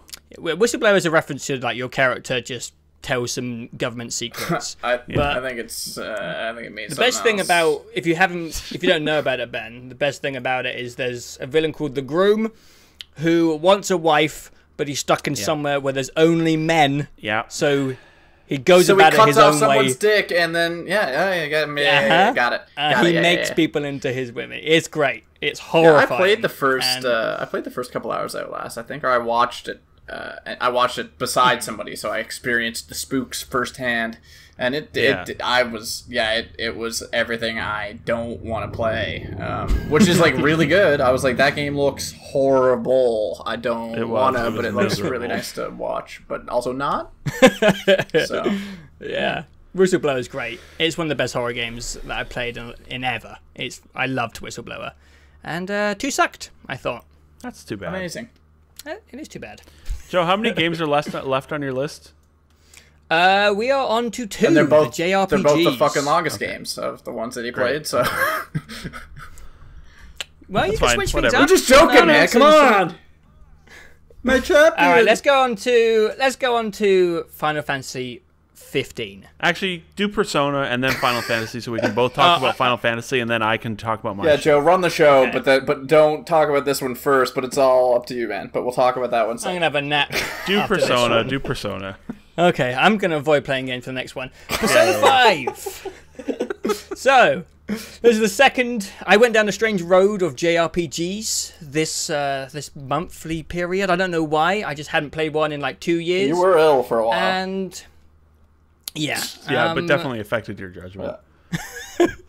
Also, Glastonbury. I played Final. Yeah, just hungover, man, delirious. You know, I played Final Fantasy 15 first, which we will get into next because me and Jameson have both played that. But after that, that kind of just whetted my taste buds for more strange Japanese games, and I jumped into Persona 5 because it's been the critically acclaimed one of this year. And boy, is Persona 5 a fucking weird game. I've never played anything like it. The franchise has been going on for a long time, and I think it's been reasonably similar. But the only way I can think to describe it is a Japanese school sim game mixed with a alternate reality battling JRPG game. Sounds just like my high school days. That sounds pretty good. So half of the game is you're just a high school student, and you actually go about. You have to go to school. You have to sometimes study to get stuff up. You can get a job. You have to maintain relationships, and you have to choose your time, because you only have a set amount of time per day, and there's like 1 calendar year in the game. You have to specifically choose your time carefully, depending on what you want to do, what skills you want to build up, if you want to build up some cash, etc. Fuck, man, life's hard enough for that. Real. Yeah, Jesus, I live this life. This is not. I don't need it. Games are for fun, man. Come on. But outside of that, you are doing these grand heist-like missions called palaces, where you're breaking into someone's mind, and they're usually a villain, a bad person, and you're trying to get to the end of what is called their palace and steal their treasure, which takes away their desires and turns them into a good person. You turn into this high school, yes, of their earthly desires. So you are a mind thief, essentially. Dun, dun, dun, dun, dun, dun, dun. Cue the Inception music. Yeah, that's what I was thinking. I'm a mind thief. Yeah, and it's it doesn't go as far as Psychonauts, but every palace has its own theme. I'll just say the first one, so as to get away from spoilers, the first one is a PE teacher who's being physically and sexually abusive to his students, and he sees the school a PE teacher. Oh, and he sees the school as his castle. So the first palace is a castle, and you have to go through the castle, and there's turn-based combat, and there's some form of strategy in the game, because you can only stay in the castle for so long before you run out of certain abilities, and the whole game is based around planning out your schedule and your days so you have enough time to get the palaces done, because you have a time limit, but you also want to be doing other stuff outside of the palace, like doing school activities, etc. It's really fucking weird. So it's an really IRL simulator, is what you're saying. Yeah, it's a really strange game, and it's kind of difficult to describe because I've never played anything like it. But I'm really, really enjoying it. And it you're goes what, without saying 100 hours that in, 200 more to go? I am 70 hours into the game. Fuck. Yeah, I'm not. I think I'm getting towards the end. I've got a few palaces left to go. You. Yeah, you might be right. But it's got a very in-depth story. A lot of time is spent on the story. It's almost quite linear in its story. There's no like free roaming. There's a whole year in the game, and the story progresses along it. And there's fuckloads of dialogue and character building, and it's all really well written. Some bits are slower than others. There's some pacing issues, I'd say. I think the voice acting is really good. I think the game looks incredible. I think that goes without saying. If you've seen any footage of Persona, the game just looks amazing. I think the music is incredible. And I think I'm just really enjoying it because it's something completely new, which you don't always get in video games. There's a lot of things that are similar. And I'm genuinely interested to see where the story is going. Wow, man, get a room. Jesus. Yeah, I really enjoy it. I've played 1 hour of Persona so far. And it's been like over 3 sessions. Yeah. You got a bit of a way to go. It does have a good... The problem is I'm sort of like, I'm worried that if I start it, I'm going to go on like my trip at the beginning of September and then come back and like play a bunch of Destiny and not get back to the game for like almost 2 months, and then we'll forget how to play it. Like I kind of want to, I'm sort of hesitant to start it because I want to almost wait until it's like the dead of winter or something, and I can just play it without like taking a month off and then playing 8 other games and then coming back to it. Yeah, what I would suggest is I would try it before the next podcast. I would try and finish up Yakuza 0 that you've been talking about. Literally, I think since our first episode. I've literally not launched it since February. Yeah, that's what I'm saying. Like I'm saying, that game has come up every podcast. I need to play Yakuza. Yeah, I know. But yes, I will say it looks really awesome. The gameplay, once you get in game, it doesn't look as awesome, obviously. But the art, like all the character portraits, are really awesome. And then obviously the full animated cutscenes, are completely anime. And it's got a pretty we'll talk about Final Fantasy 15 in a minute, but it was nice to take a break from that action-based combat to go into a reasonably interesting turn-based system. It has like this Persona system where you can down enemies if you find their weakness. So the simple stuff like fire enemies are weak to ice. If you hit them with an ice attack, they kind of go down. and you can hold them up, and then you have a conversation with the enemies, and you have to try and kind of coerce them into giving you their persona. And then afterwards, you can take the persona into kind of like an alchemy system, and you can mix and match the personas to make better personas. And it's really fun. It's actually quite an in-depth game. It takes like 20 hours to get through like the main tutorial, because it has to introduce all these systems. But once you're 75 hours in, it flows, man. Sweet. I will really say like one it. thing I've noticed: the menus I find sometimes hard to use because they're so stylized. I find the save slots. I'm like, wait, am I selected? Which one? Oh god, some of them are just like, okay, can we just dial back the style like just a little? They cannot. bit? They cannot do no, that. they can't. Yeah, I do. I really do want to. Yeah, I don't think I'm going to keep playing it until I can really dedicate a lot of time to it, because I know it's a major time sink. Yeah, it's big. And a lot to learn. And it's really well done. It's got some full animated cutscenes, which look amazing. Everything about it is just like super polished. It's just, I love the music. I don't usually care about soundtracks for games. I don't go out my way to listen to them, but I have been listening to the Persona 5 soundtrack because I love the music. Everything about it is really fine-tuned, and the story is fucking 100 hours long. And like you get games that are 100 hours long, but there's like exploration and side quests, and this is just like one long narrative which goes on for 100 hours. It's like, I don't know why you would choose to make a game like this. It would take forever.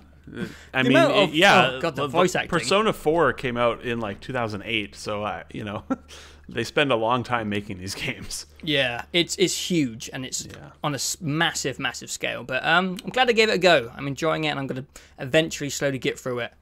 And another new franchise to tick off the list that I've given a go this year. Yeah, it's good to do that. I think it's get better understandings of what you do and do not like. And there's just nothing else like it, so you can't get a game close to Persona 5. It's really hard to describe. It's a unique and fucking crazy format. Speaking of the unique and crazy, no, I actually wouldn't apply that to Final Fantasy. It's pretty crazy. I guess, yeah. I mean, I suppose it's. I mean, I don't have a fucking clue what's going on, but let's talk about Final Fantasy 15. I was gonna say, like, it's almost completely nonsensical. Yes, to us it is. Yeah. You go ahead. You've played all of Final Fantasy 15. Take a drink of water or something, dude. First, like you've been. I need to have a small sit down. You okay? Like I'm getting secondhand British accent. Just. Sorry. Final Fantasy 15. This is the first JRPG I gave a go in a long time, and I have played a Final Fantasy game. I played 13 a long time ago on the Xbox One, and on the Xbox 360, and didn't really get into it. I can't remember why I wanted to get into 15. I think I was just going mad, like Ben said, after festivals, and wanted to try something strange in Japanese. Final Fantasy 15 is a strange mixture of two parts of a game that don't work as well as each other. I really, really like half of the game, which is exploring this land with your party in a car and kind of fighting monsters. Kind of fun design monsters and doing side quests. But the other half of Final Fantasy is obviously the main story, which I didn't really enjoy so much. The strange thing about the Final Fantasy 15 story is it doesn't really use the systems that it designed for the open world stuff. The open world is really fun. You're in an open place and you get to fight these giant monsters, but in the campaign you just fight foot soldiers and you do stealth sections and sneaking stuff, and they don't really merge together to the point where I was doing like one story mission and then spending 10 hours doing side quests, and then I'm like, alright, I'll do one story mission. And then near the end of the game, it locks you in for 4 hours. And I'm like, fucking get me out of this. I want to get back to the side quest stuff. And it's just a strange game. But I found myself really, really enjoying the outside stuff. Especially after the game finishes. Some more difficult, varied, and bigger in scale stuff opens up once you finish the main campaign. And I really, really enjoyed some elements of Final Fantasy 15, but it's a very strange blend, especially since it took like 10 years to make.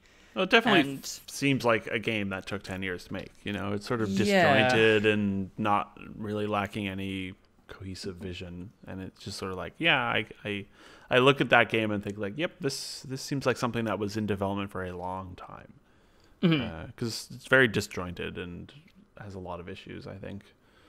I don't like the Final Fantasy franchise, or I should probably just say I'm not experienced in it. Yeah. I did enjoy just seeing what happened in the story, because I didn't have any idea what was happening, and it was just madness to me.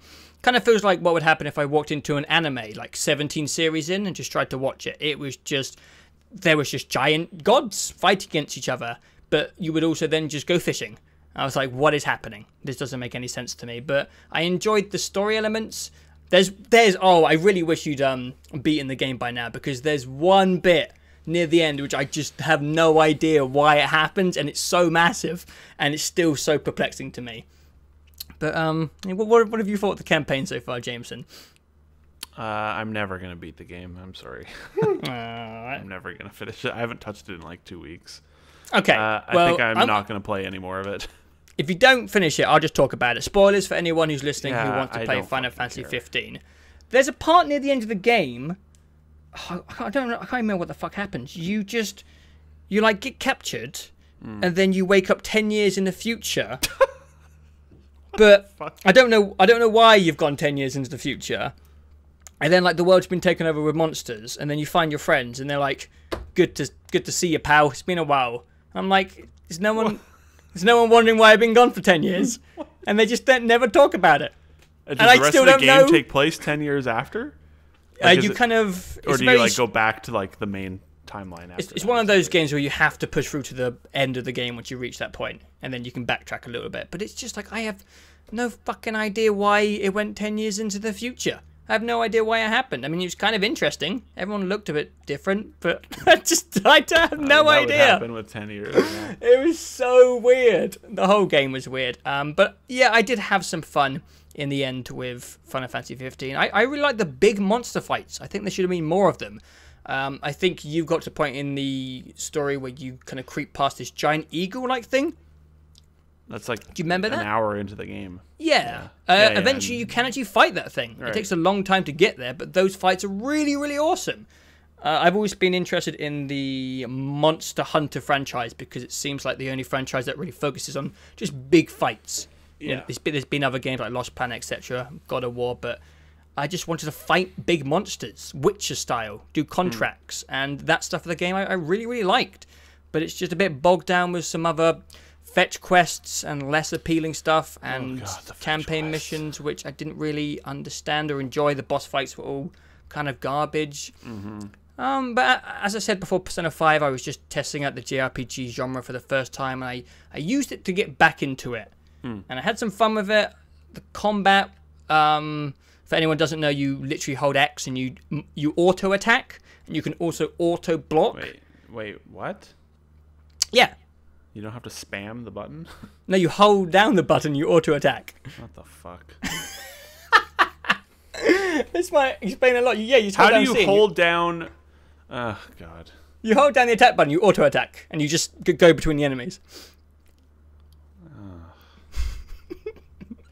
And you also have auto block. If you hold square, you auto block every attack that comes at you. Yeah, but how are you supposed to... Because there's a lock-on system. You just lock how do on. you block everything while you're also... Can you hold circle? You can't. You can't. Okay. So see, that's the kind of the back and forth. That's probably my of the problem. system. That's probably why I was dying so quickly, is because I literally never blocked anything. Yeah, that was it. Because it's on the other side of the controller, and I can't be bothered to time my blocks. Okay, this is I am terrible at this type of game, like gameplay, like character action. I don't know what character action. Yeah, I would say action. Melee, slicing. Melee. I don't know what. I don't know what you call these types of games where you have a sword and you are hitting dudes in a third person's perspective, but like Dark Souls, like Final Fantasy, like I am terrible at those type of games, so that's probably why.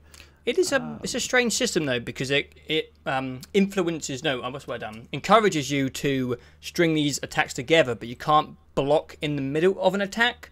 So it's a strange backwards and forwards thing where you don't know if you're supposed to be chaining attacks, and I got a bit better at it towards the end, but I like in whatever you call the genre of games where you're fighting with a sword. I like to feel like I'm mastering the system. I like to feel like near the end I'm really good at it. I never really felt like that with Final Fantasy 15. I kind of always felt like I was getting hit when I thought I was blocking or dodging, and I was just kind of buying a shit ton of health potions and pushing through everything. So it's a strange mixed bag of systems that don't work and some that I found really fun. It was enough for me to push through a good 60 hours, and I had some fun with it. But it has a lot of problems, and it's strange. Maybe the strangeness of the game is what kept me going, because I was so curious to see what it did next. Like, you can ride a chocobo, which for people who don't know, Final Fantasy is a giant chicken, and you can keep leveling up to the point where it flies, and like you can glide it around corners and it will fight for you. It has this really strange personality, which I think why fans keep coming back. So I kept going to see the quirky stuff, but it's a bit of a mess. It's a bit of a mess, Final Fantasy 15. I don't think I'll play any more of it. I put about 11 hours into it, and I enjoyed like the first 5 hours. It was sort of a nice game to play for like 30 or 40 minutes in the morning and just sort of like mindlessly go about it. But I got to a point where I was just finding everything about it to be an absolute pain in the ass slog. Like traversing the environment is insanely slow. The sleeping day-night stuff is so terrible. The combat is boring and repetitive and everywhere. And there's like the story is, I mean, it's nonsense. I don't know what the fuck's going on, so I can't engage in the story. And I just sort of gave up on it mainly because it felt like it was. There's just so much in the game that it feels like it's wasting my time. Like it's just like doing things for no reason, and it's just delaying me. Like every time I get into my vehicle after like 5 p.m., Ignis is like, you shouldn't drive at night. We should really set up camp. And you're like, no, let me hit this X button prompt to clear this. And he's like, all right, well, and he says the same fucking line every single time. And it's like, there's like a dozen different things in that game that waste 30 seconds of your time, and it does it constantly, and it added up to be so aggravating for me that I've just completely abandoned the game, because it's just like it just felt like every minute there would be something getting in my way, and just being like, no, gotta waste 30 seconds or 2 minutes or something. Like, and the day-night stuff is like, it honest to God feels like all I can do is one quest. And then it's like, okay, I gotta walk to the hotel, go up, hit X, look through all my stupid fucking photos, skip all that shit, eat dinner, sleep, wait for the loading screen, wait for the loading screen that loads after the loading screen, and then start the day over, and it's already 10 a.m., and I've got like 4 hours to do another quest, and it was just, that was my biggest problem with it. It was just, there was too much time wasting. Yeah, I understand that mentality, because again, that's one of the reasons why I haven't really pushed on with Player Unknown, because I get that feeling from playing Battlegrounds, where I feel like I'm just wasting time. So I understand that complaint. I think the only reason I pushed on with it is because it has this strange element of unpredictability, where the game just does these strange U-turns where it feels like they're just experimenting wildly.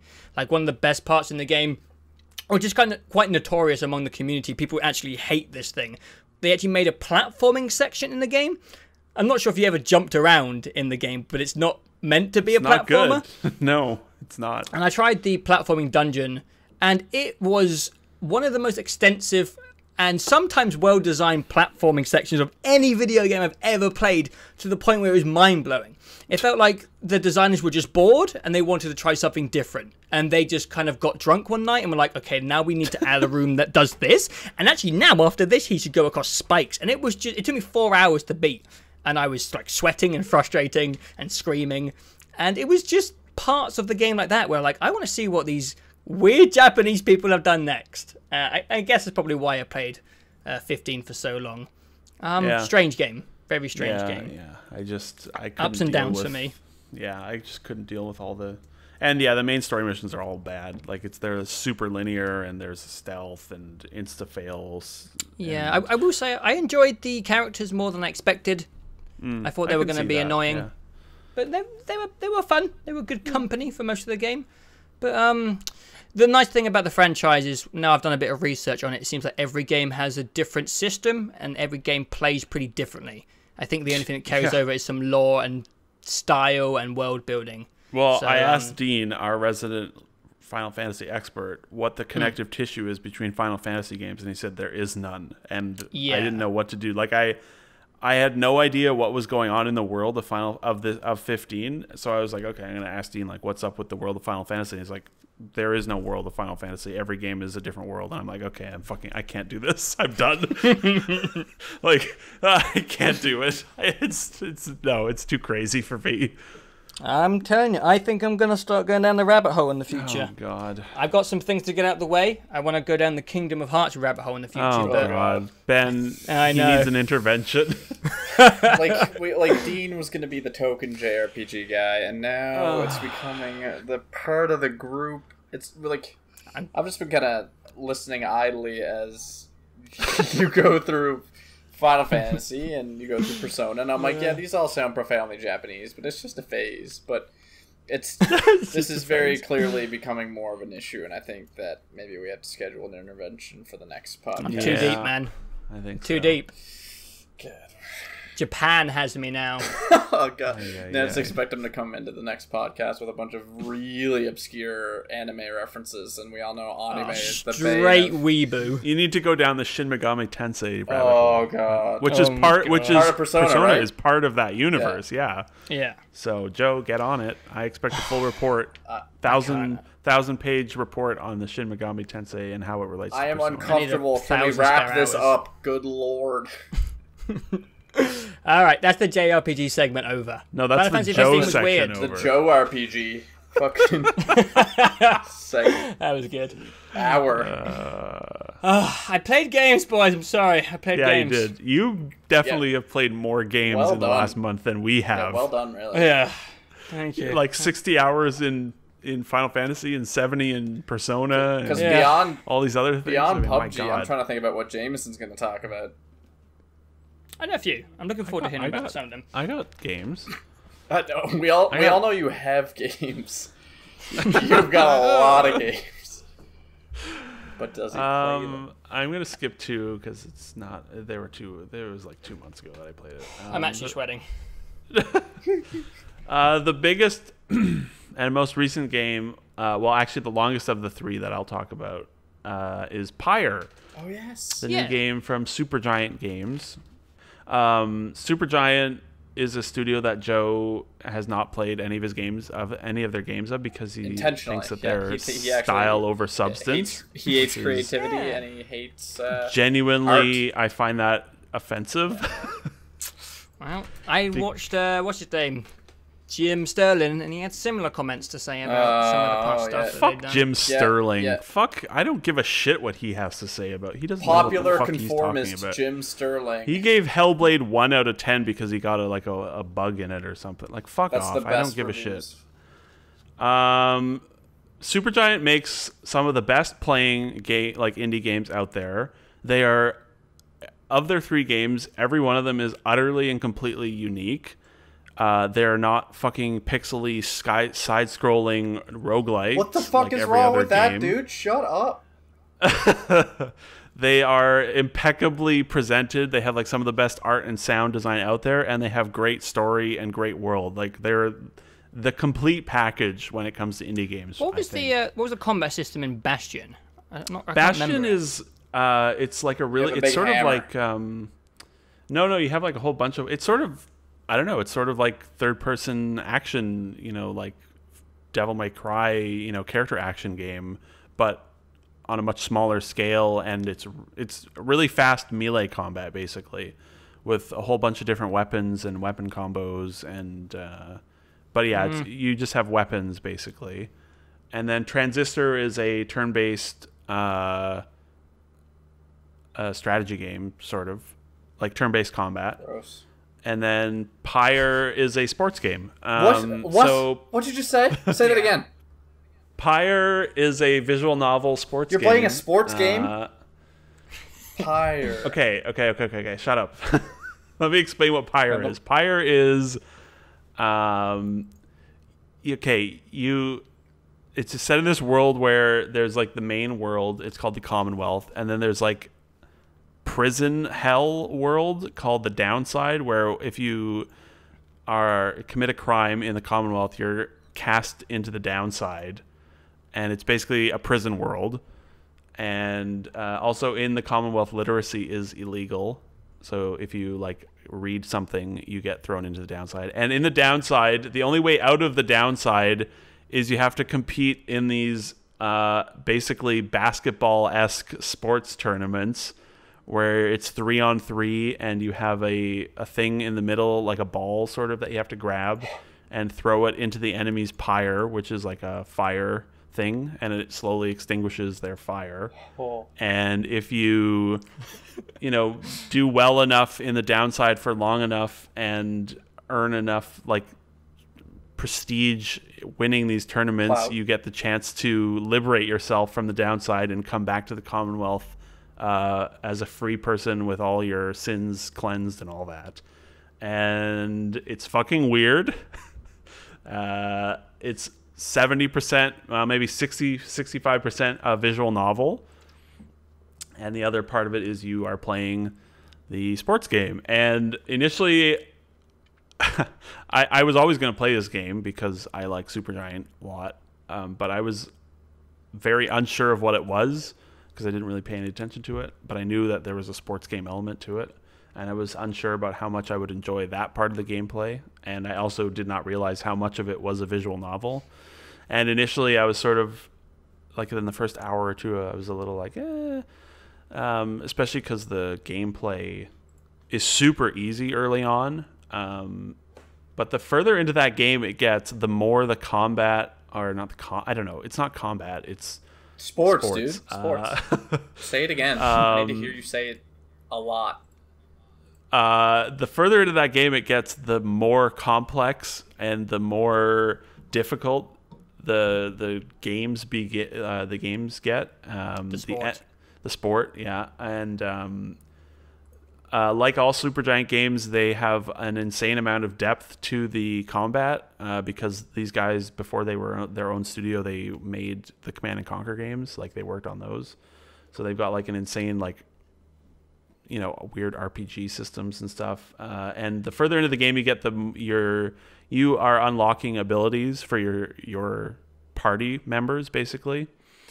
And so are your enemies, and you're also getting like these little talisman that you can equip that change the way your abilities work, and so are your enemies. And your enemies can also sometimes just randomly cheat and like bring in a fourth party member or like banish all of your members from the team. And so like the further into the game it gets, the more the enemies become varied and have way more abilities and are way more aggressive. And in the last chunk, like the last half of that game, there's a lot of the sport being played, which is tied into the story.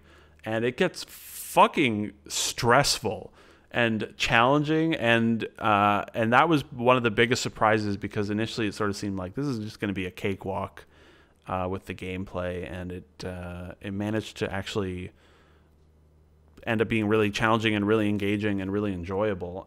But I think the best thing about this game is actually its story and world and characters, and it's like I said, it's a lot of visual novel, and there's a lot of dialogue and a lot of writing.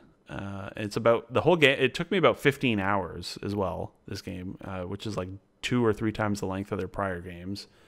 And you are a dude who has the ability to read.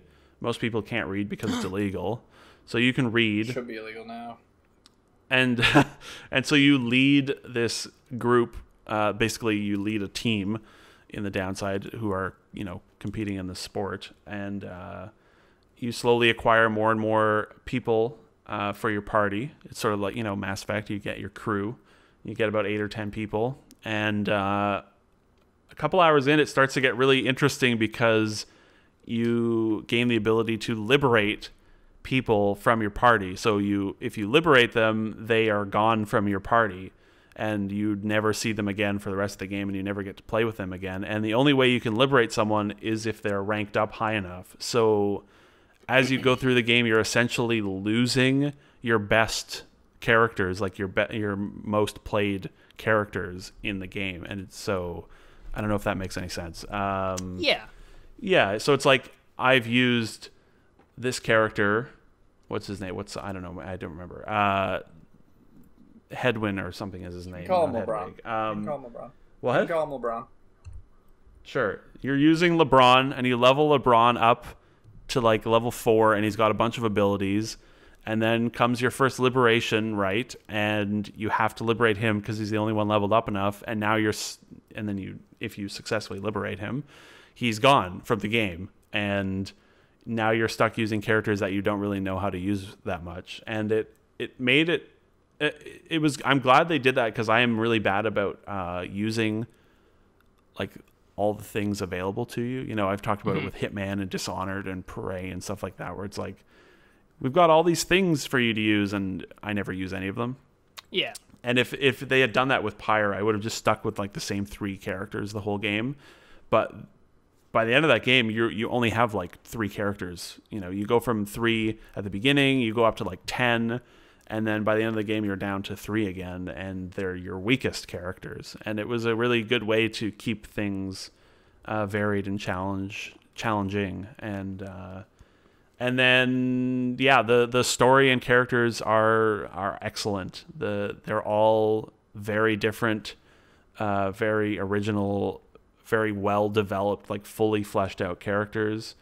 The whole thing is very positive. It's nice to play a game that's sort of in a post-apocalyptic environment in a way. I mean, you would think a prison world that's sort of like you're basically like in purgatory.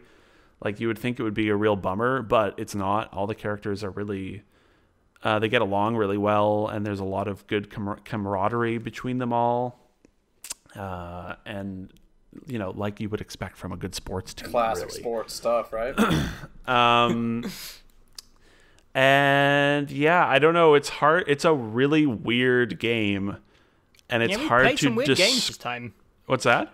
So we played some weird games this time. Yeah, and it's hard to describe it because, like, you play an hour of it and you get the fundamentals of it, but there's a lot more to it as it goes on, and like there's no lose state in that game. It sort of reminds me a little bit of something like Prey, where it's like the more you play the game, the more it sort of seems like there are 1,000 different permutations to the story, because there's no lose state in this game. So you could lose every game you play, every match of the sport that you play, and that would like have profound effects on the story. And I don't know, it's fucking weird, and it would take like another hour to like really get into all the neat things in it. Yeah, I know. The liberation system is really fascinating because, you know, you want to liberate your characters because basically they're trying to like create a rebellion in the Commonwealth and like sort of overthrow the government in the Commonwealth, to get it so that, you know, it's a civilized place where you can actually like read and not send people into like purgatory hell. And so you want to liberate your characters because if you liberate them, they go and help. There's like a literal statistics number on the screen where it's like our plan of a revolution is at like 68% chance of success, and the higher the number, you get the number higher by liberating more of your characters. But you can also not liberate them if you lose a liberation right, and there's only like 6 liberation matches, and some of them you might want to lose because some of your adversaries are not evil. Like some of the other teams basically that you fight, like some of them are just other regular characters. Like one of them is like choices in the way you use the system. Yeah. So like you could deliberately throw a game and allow your adversary to be liberated if you like that character. Which that's interesting. like one of them is a father and son, and the son is adopted, and the father is getting really old, and they want to just leave. You know, one of them wants to just leave the Commonwealth, like leave and get back home. It's giving me memories of Papers, Please a little bit for some reason. Yeah, sure. Like I could, you know, sort of a moral, not moral, but like almost like it's like you have this gameplay and story goal, right? But like if you stick just to that, then you're kind of being a dick to some of the other people that are down there as well, even though it's still like the best thing is for you to liberate as many people as you can from your team. But some of the people on the other teams deserve to be liberated just as much as you do. And it's the more I played of it, the more I was like fascinated by how the different story permutations could go. It's a game though that when it was over, I didn't like, I want to replay it, but it's sort of like The Witcher in that I can't imagine replaying it because that first playthrough seems like it was my playthrough and only my playthrough, and that there are no other variations, if you know what I mean. Okay. So it's like this playthrough that I had, my first playthrough, I can't imagine the story going any other way, even though I want to see and know it can go a huge number of different ways. Like I would imagine that your plan to overthrow the government or whatever can completely fail. And I'm fascinated to see what the story is like if that happens. But I don't really want to go and replay it because I got so invested in my first playthrough of it. And did you get a good ending? Yeah. I got the best ending. I mean, I think. It's not a hard game to get like the good ending in, but it's actually probably a hard game to get the bad ending in. But I would really love to see all the different permutations of the story. And there's to YouTube you go. Yeah, maybe I might replay it at some point. And I can't stress enough, there are so many good characters in this game, and some of them are so lovable and adorable. But yeah, it's got a great cast of characters. I do love my games with a good cast of characters. And yeah, it took me by, like, I knew I was going to like it because I like all of their games, but it was so different from their last two games. And it's maybe their best, even though I think Bastion has a simplicity to it that I think is sort of really appealing. To give you the end credits song has it's lyrical, so it's all there's a man and a woman singing, and the end credit song is a song about your playthrough, and the end credit song is customized to your playthrough. Oh, Christ. Like that's the extent to which that they go for it, and that's sort of I think a good sort of summary of like the whole game as a whole. It's like the end credit song is a lyrical song about your playthrough, and that song is completely customized to your playthrough, and it sort of feels like that throughout the whole game, where it's like this they do a good job of making the game feel like it's yours in a way that not a lot of games do. And I'm thinking like who would I recommend it to you to? Probably not. But as someone who, well, maybe, I don't know. But like I know myself, I like games with lots of story and lore and characters. And you also love sports games. Yes, that's for sure. I don't know. I need to go down the super giant rabbit hole. I haven't gone into Bastion. I am really surprised Transistor. you haven't gone down the rabbit hole. Yeah, you should definitely play Bastion first. It was their first game, and it's their shortest. I'll do an order. And I think it's a good showcase of what they're about. Creating this game that looks like visually wonderful. It's full of exceptional music. They have like one of the most original like musical sounds of any game out there. They have the same composer for each game, and he does so much weird, bizarre, wonderful music. And yeah, Bastion is definitely like the place to start. It's short, to the point, good, tight gameplay, a really good story and world, and lots of good moments. And then Transistor is probably their most inaccessible because they do a lot of weird stuff with story and gameplay.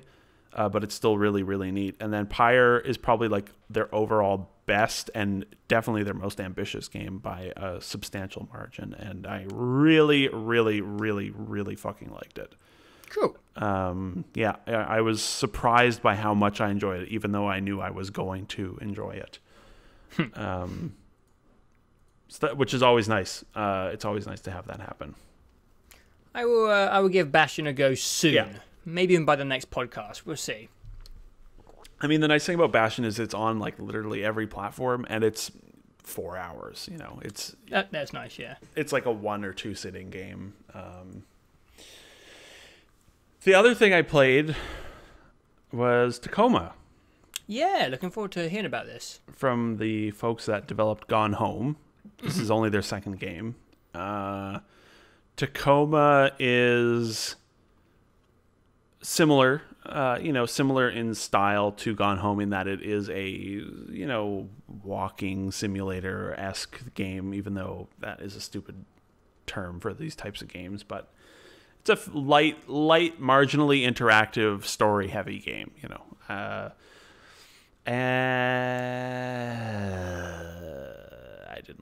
I didn't like it at all. Oh, okay. The main crux of it, so the main hook, in Gone Home, it was you're just sort of walking through this house, exploring and reading and rummaging through things. Tacoma, you get to a space station, and the space station has this weird augmented reality recording system for all the goings on, and so the first area you come to is like a kitchen and living room sort of for the crew, like a crew area, crew quarters, and you get to it and there's these silhouettes, like colored silhouettes representing the crew of 6 or 7 people, and you have the ability to rewind or to watch basically a scene of importance from the past. So it's like a 3 or 4 minute scene where these characters are going about their daily life or whatever, and it's been recorded in augmented reality, and they're sort of represented as human silhouettes, but they have no face. They're just sort of, they have the shape of the person, but they don't have any of the features of the person, and they're just sort of like one color. And it's a neat system. You basically walk up to them and you download the scene and start playing it, and it plays out in front of you and you watch it, and you can interact with their, they have their own sort of computer system for each person. It's like their computer is like built into their AR system, headset or whatever. I don't know. The neat thing about that is about the AR system, the video sort of, I don't know, I would guess you could call it like a 3D video playback system, is that the characters are scattered throughout the environment. So like there could be one conversation happening at the dinner table, and then down the hall and in another room are 2 other crew members in the kitchen talking about something. And so you sort of rewind and go back to the beginning and move into a different room and watch that part of the scene play out, but from a different room. Okay. If that makes any sense at all. Again, it's a thing where like you see it and you immediately understand. It takes, yes. As soon as you see it, you'll be like, oh, okay, I get it. The problem with that system, though, is that you just sit there and watch. So you get into a space and you download the thing and you click play and you watch it play out, and then you walk over to another part of the room and watch the other characters have their scene, and there's no interactivity to it. And there's no puzzle solving, and not that Gone Home had any puzzles, but it's really, they've managed to take a relatively low interaction genre and make even less interaction in gameplay. And it was cool. The AR playback thing was cool once. The first time it was neat. I was like, oh, this is cool. But then the second time and third and fourth and fifth, I was like, this is it. It's hard to stay engaged because you're watching a cutscene, but you're watching a cutscene with characters that have no face. And it just sort of felt like, I don't know, it just felt like they took a fairly minimally interactive experience and made it almost completely devoid of any interaction whatsoever. Is there not any initial interest or intrigue in like the setup or story that keeps you going? Well, the story, not really. Like it's a space station that's been abandoned, which, normally I would say seen that before. Great. Like it's a well-worn trope, but I enjoy exploring abandoned space stations. But there's nothing like visually interesting about the space station. It's not like Prey, where it's sort of, Bioshock-esque Art Deco, or it's not like Soma, or, there's nothing visually interesting to explore on the ship. And also none of the characters are interesting. They're all fucking boring. And there's no conflict at all. And yeah, they're all like really boringly written and just genuinely uninteresting and not very, like, they are very minimal. Like, their personality is barely there. Like, there's just so little. It was weird. Like, I read the reviews and it was like, the characters are great, and they're fucking not at all. They're so boring and uninteresting. And yeah, I really, and the main story, there's like no story, and then all of a sudden in the last area, basically all the story happens and then it's over and then it wraps up. Oh, and did you're you like, beat it? Yeah, I beat it. It was like 2 hours and 20 minutes. Oh, I didn't know. It was like so short, and there were basically only 3 little areas to explore, and there's very little story, and it wraps up very quickly. And it was it ended, and I immediately uninstalled it and was like, what the fuck, that was so uninteresting.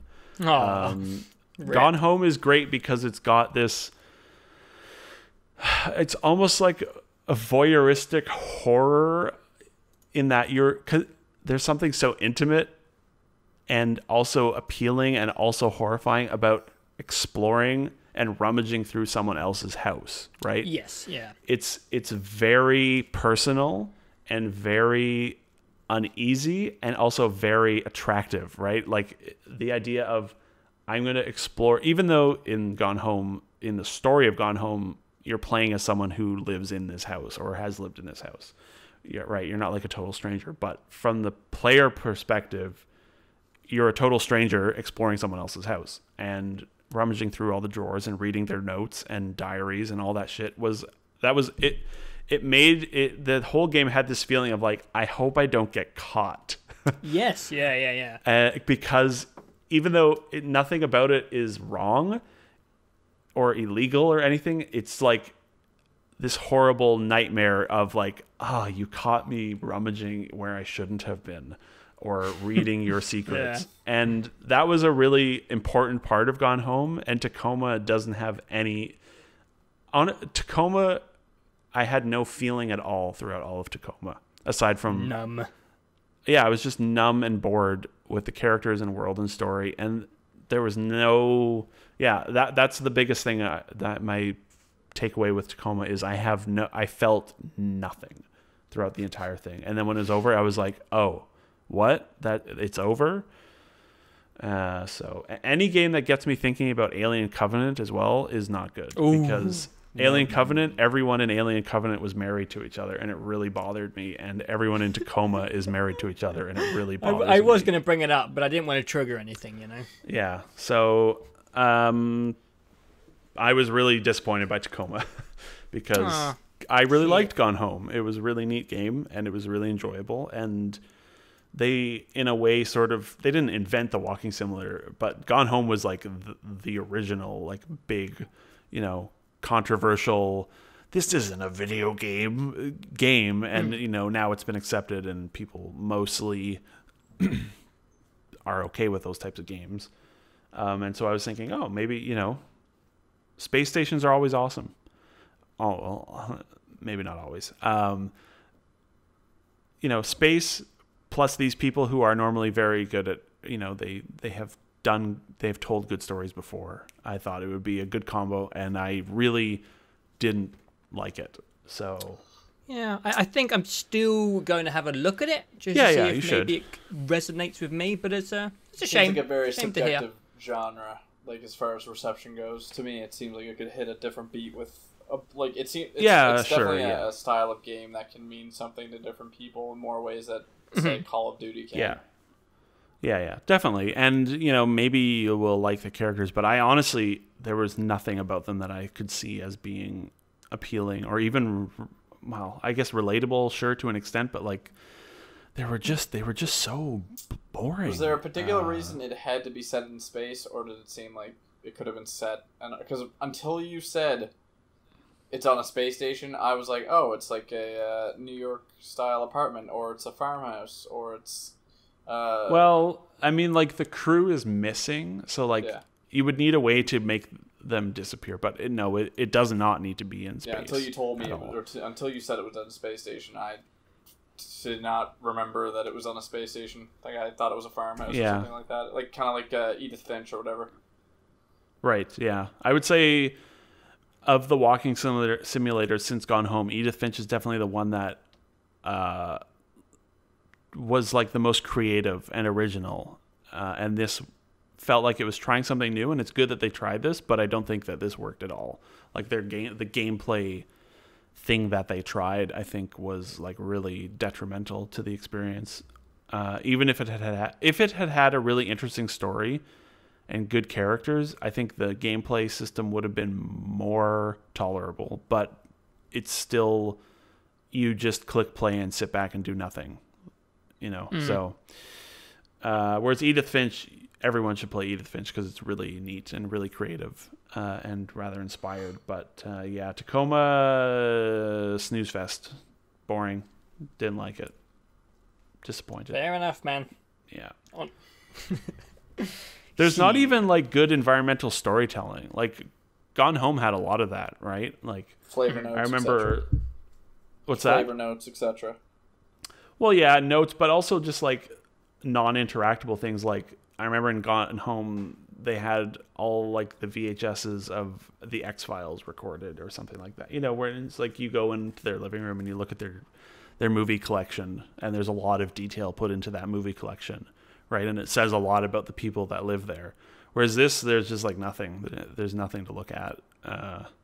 They have a pretty good pool billiard ball set that interacts really well. I'll give them that. I spent about 10 minutes organizing the billiard table and then hitting the balls around for 5 or 10 minutes. Sold. That was literally that's the most interactive thing in the game. Christ, okay. So yeah, Pyre was amazing. Tacoma was not. And then I will 1 for 1, kind of. Yeah, I guess. Up and down. And then the only other thing is Hellblade, which we're going to do I think we're going to include that in our next video review. Mm-hmm. But I will just talk about it briefly because why not? You have just started it, right, Joe? So yeah. Hellblade: Senua's Sacrifice is pretty neat. It's pretty neat. The gameplay sucks, but everything else is awesome. So there you go. Yeah. Well, no. You play like the main character is psychotic, like severely, profoundly mentally ill, and it's rather incredible what they do with that. Not just audio-visual, which is unbelievable, but also with their story and all that stuff is really fascinating and fantastic and ballsy. And I won't really say much because we'll talk about it more, once you've played it as well. But that game is exhausting to play. Okay. Mainly because of the audio, I found. I don't know. Yeah, the audio is really good. You have two people, like you have like 6 different voices literally constantly talking to you in like ASMR voice, and it's a lot. Yeah, usually that 3D audio and it sounds pretty good. Yeah. But also, they do a lot of crazy stuff with the visuals, and no, I did find the whole game to be rather exhausting, even though I played the second half of it in basically one sitting. There's a lot. It's like there's some really intense, almost spooky stuff in the middle, and it's mainly the voices and the audio design that is like it's grating and like just wears you out after a while. But yeah, we'll talk about it more. It was a really, really neat game that I was really glad to have played. Yeah, I'm looking forward to giving it more of a go. Kind of snuck up out of nowhere. Definitely. I did not think, I had paid no attention to it. They've been putting out dev diaries for years now, I feel like. and I've never paid any attention to it. And then it came out, and I looked at it a little bit, and I was like, wow, this gameplay doesn't look very interesting. But then everyone said the story stuff and the audiovisual presentation was so good, I had to give it a try. I mean, $30, it's hard not to, it's hard to complain about a game that looks that good, sounds that good, and has such ambitions with its storytelling for $30. Yeah. I put it on easy, and the combat still was horrible slog. I definitely wish that they had maybe been a little bit more severe in their cutting room of being like, we should probably cut this fight out because it serves no purpose whatsoever. It would have been a better game. And I actually think to an extent it would have been a more enjoyable game for me if it was more of a walking simulator. But that's okay. I am relatively tolerable of games that are being ambitious in other departments when the gameplay is sort of not so interesting, like Max Payne 3 or Spec Ops: The Line, gameplay.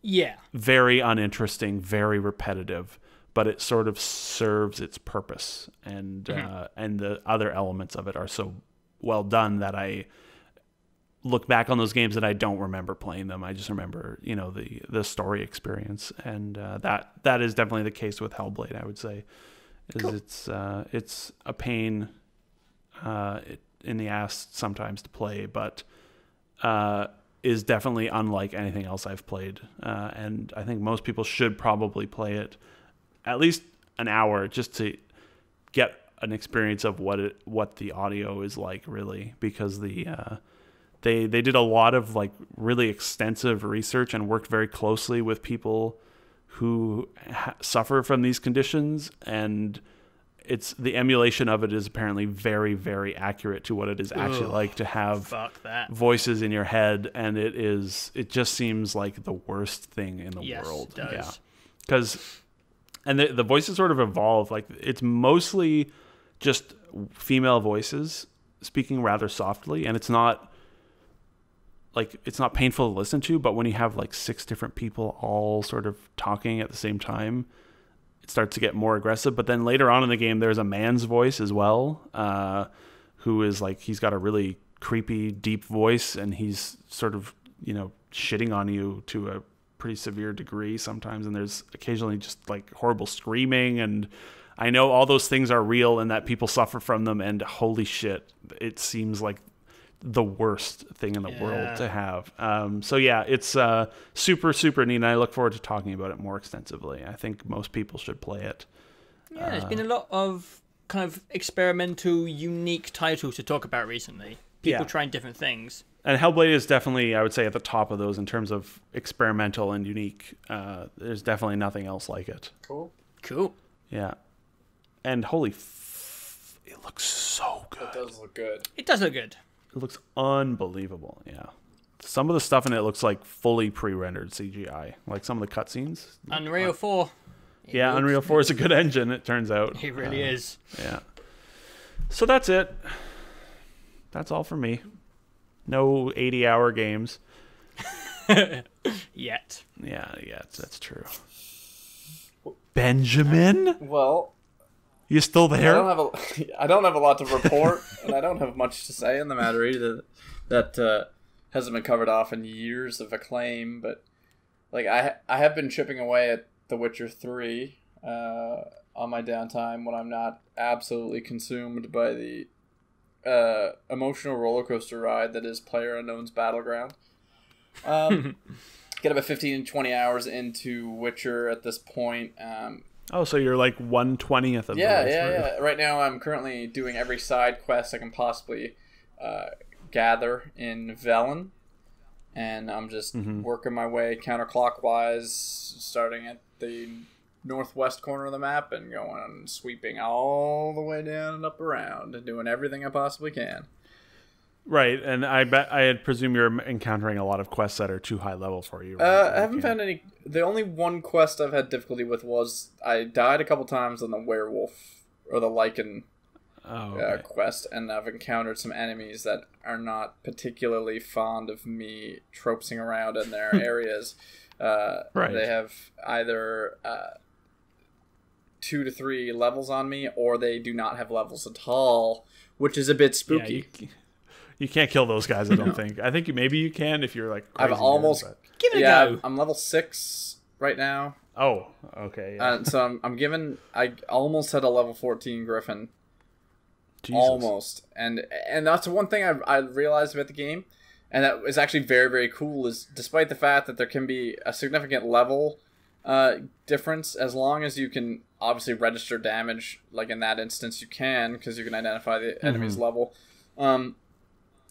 No matter what that difference may be, if you concentrate and prepare and you focus enough on your dodging, on your parrying, on your crossbow bolt usage, like on everything, your fleeing, you can kill high level creatures with skill. And I think that's one thing a lot of games just slap a number on it, and if you're not this number, you probably can't kill this, or like you're just it's a matter of damage instead of actual tactic. And that's one thing I've is really cool to discover in this game, is that it doesn't matter really what the level difference is, as long as you prepare and strategize correctly, you can kill anything. It's not like a first-person shooter where the enemy is already regenerating health at an alarming rate, or their shields go back up, or something like that, something of that nature. So that's really, really cool to me.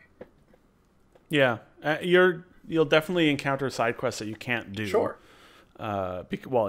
You won't be able to do it because there's too high level. But then, at a certain point, unfortunately, the game just becomes insanely easy. Yeah, and that's why I kind of fear that by doing all the side quests first, I'm going to be able to bulldoze main story.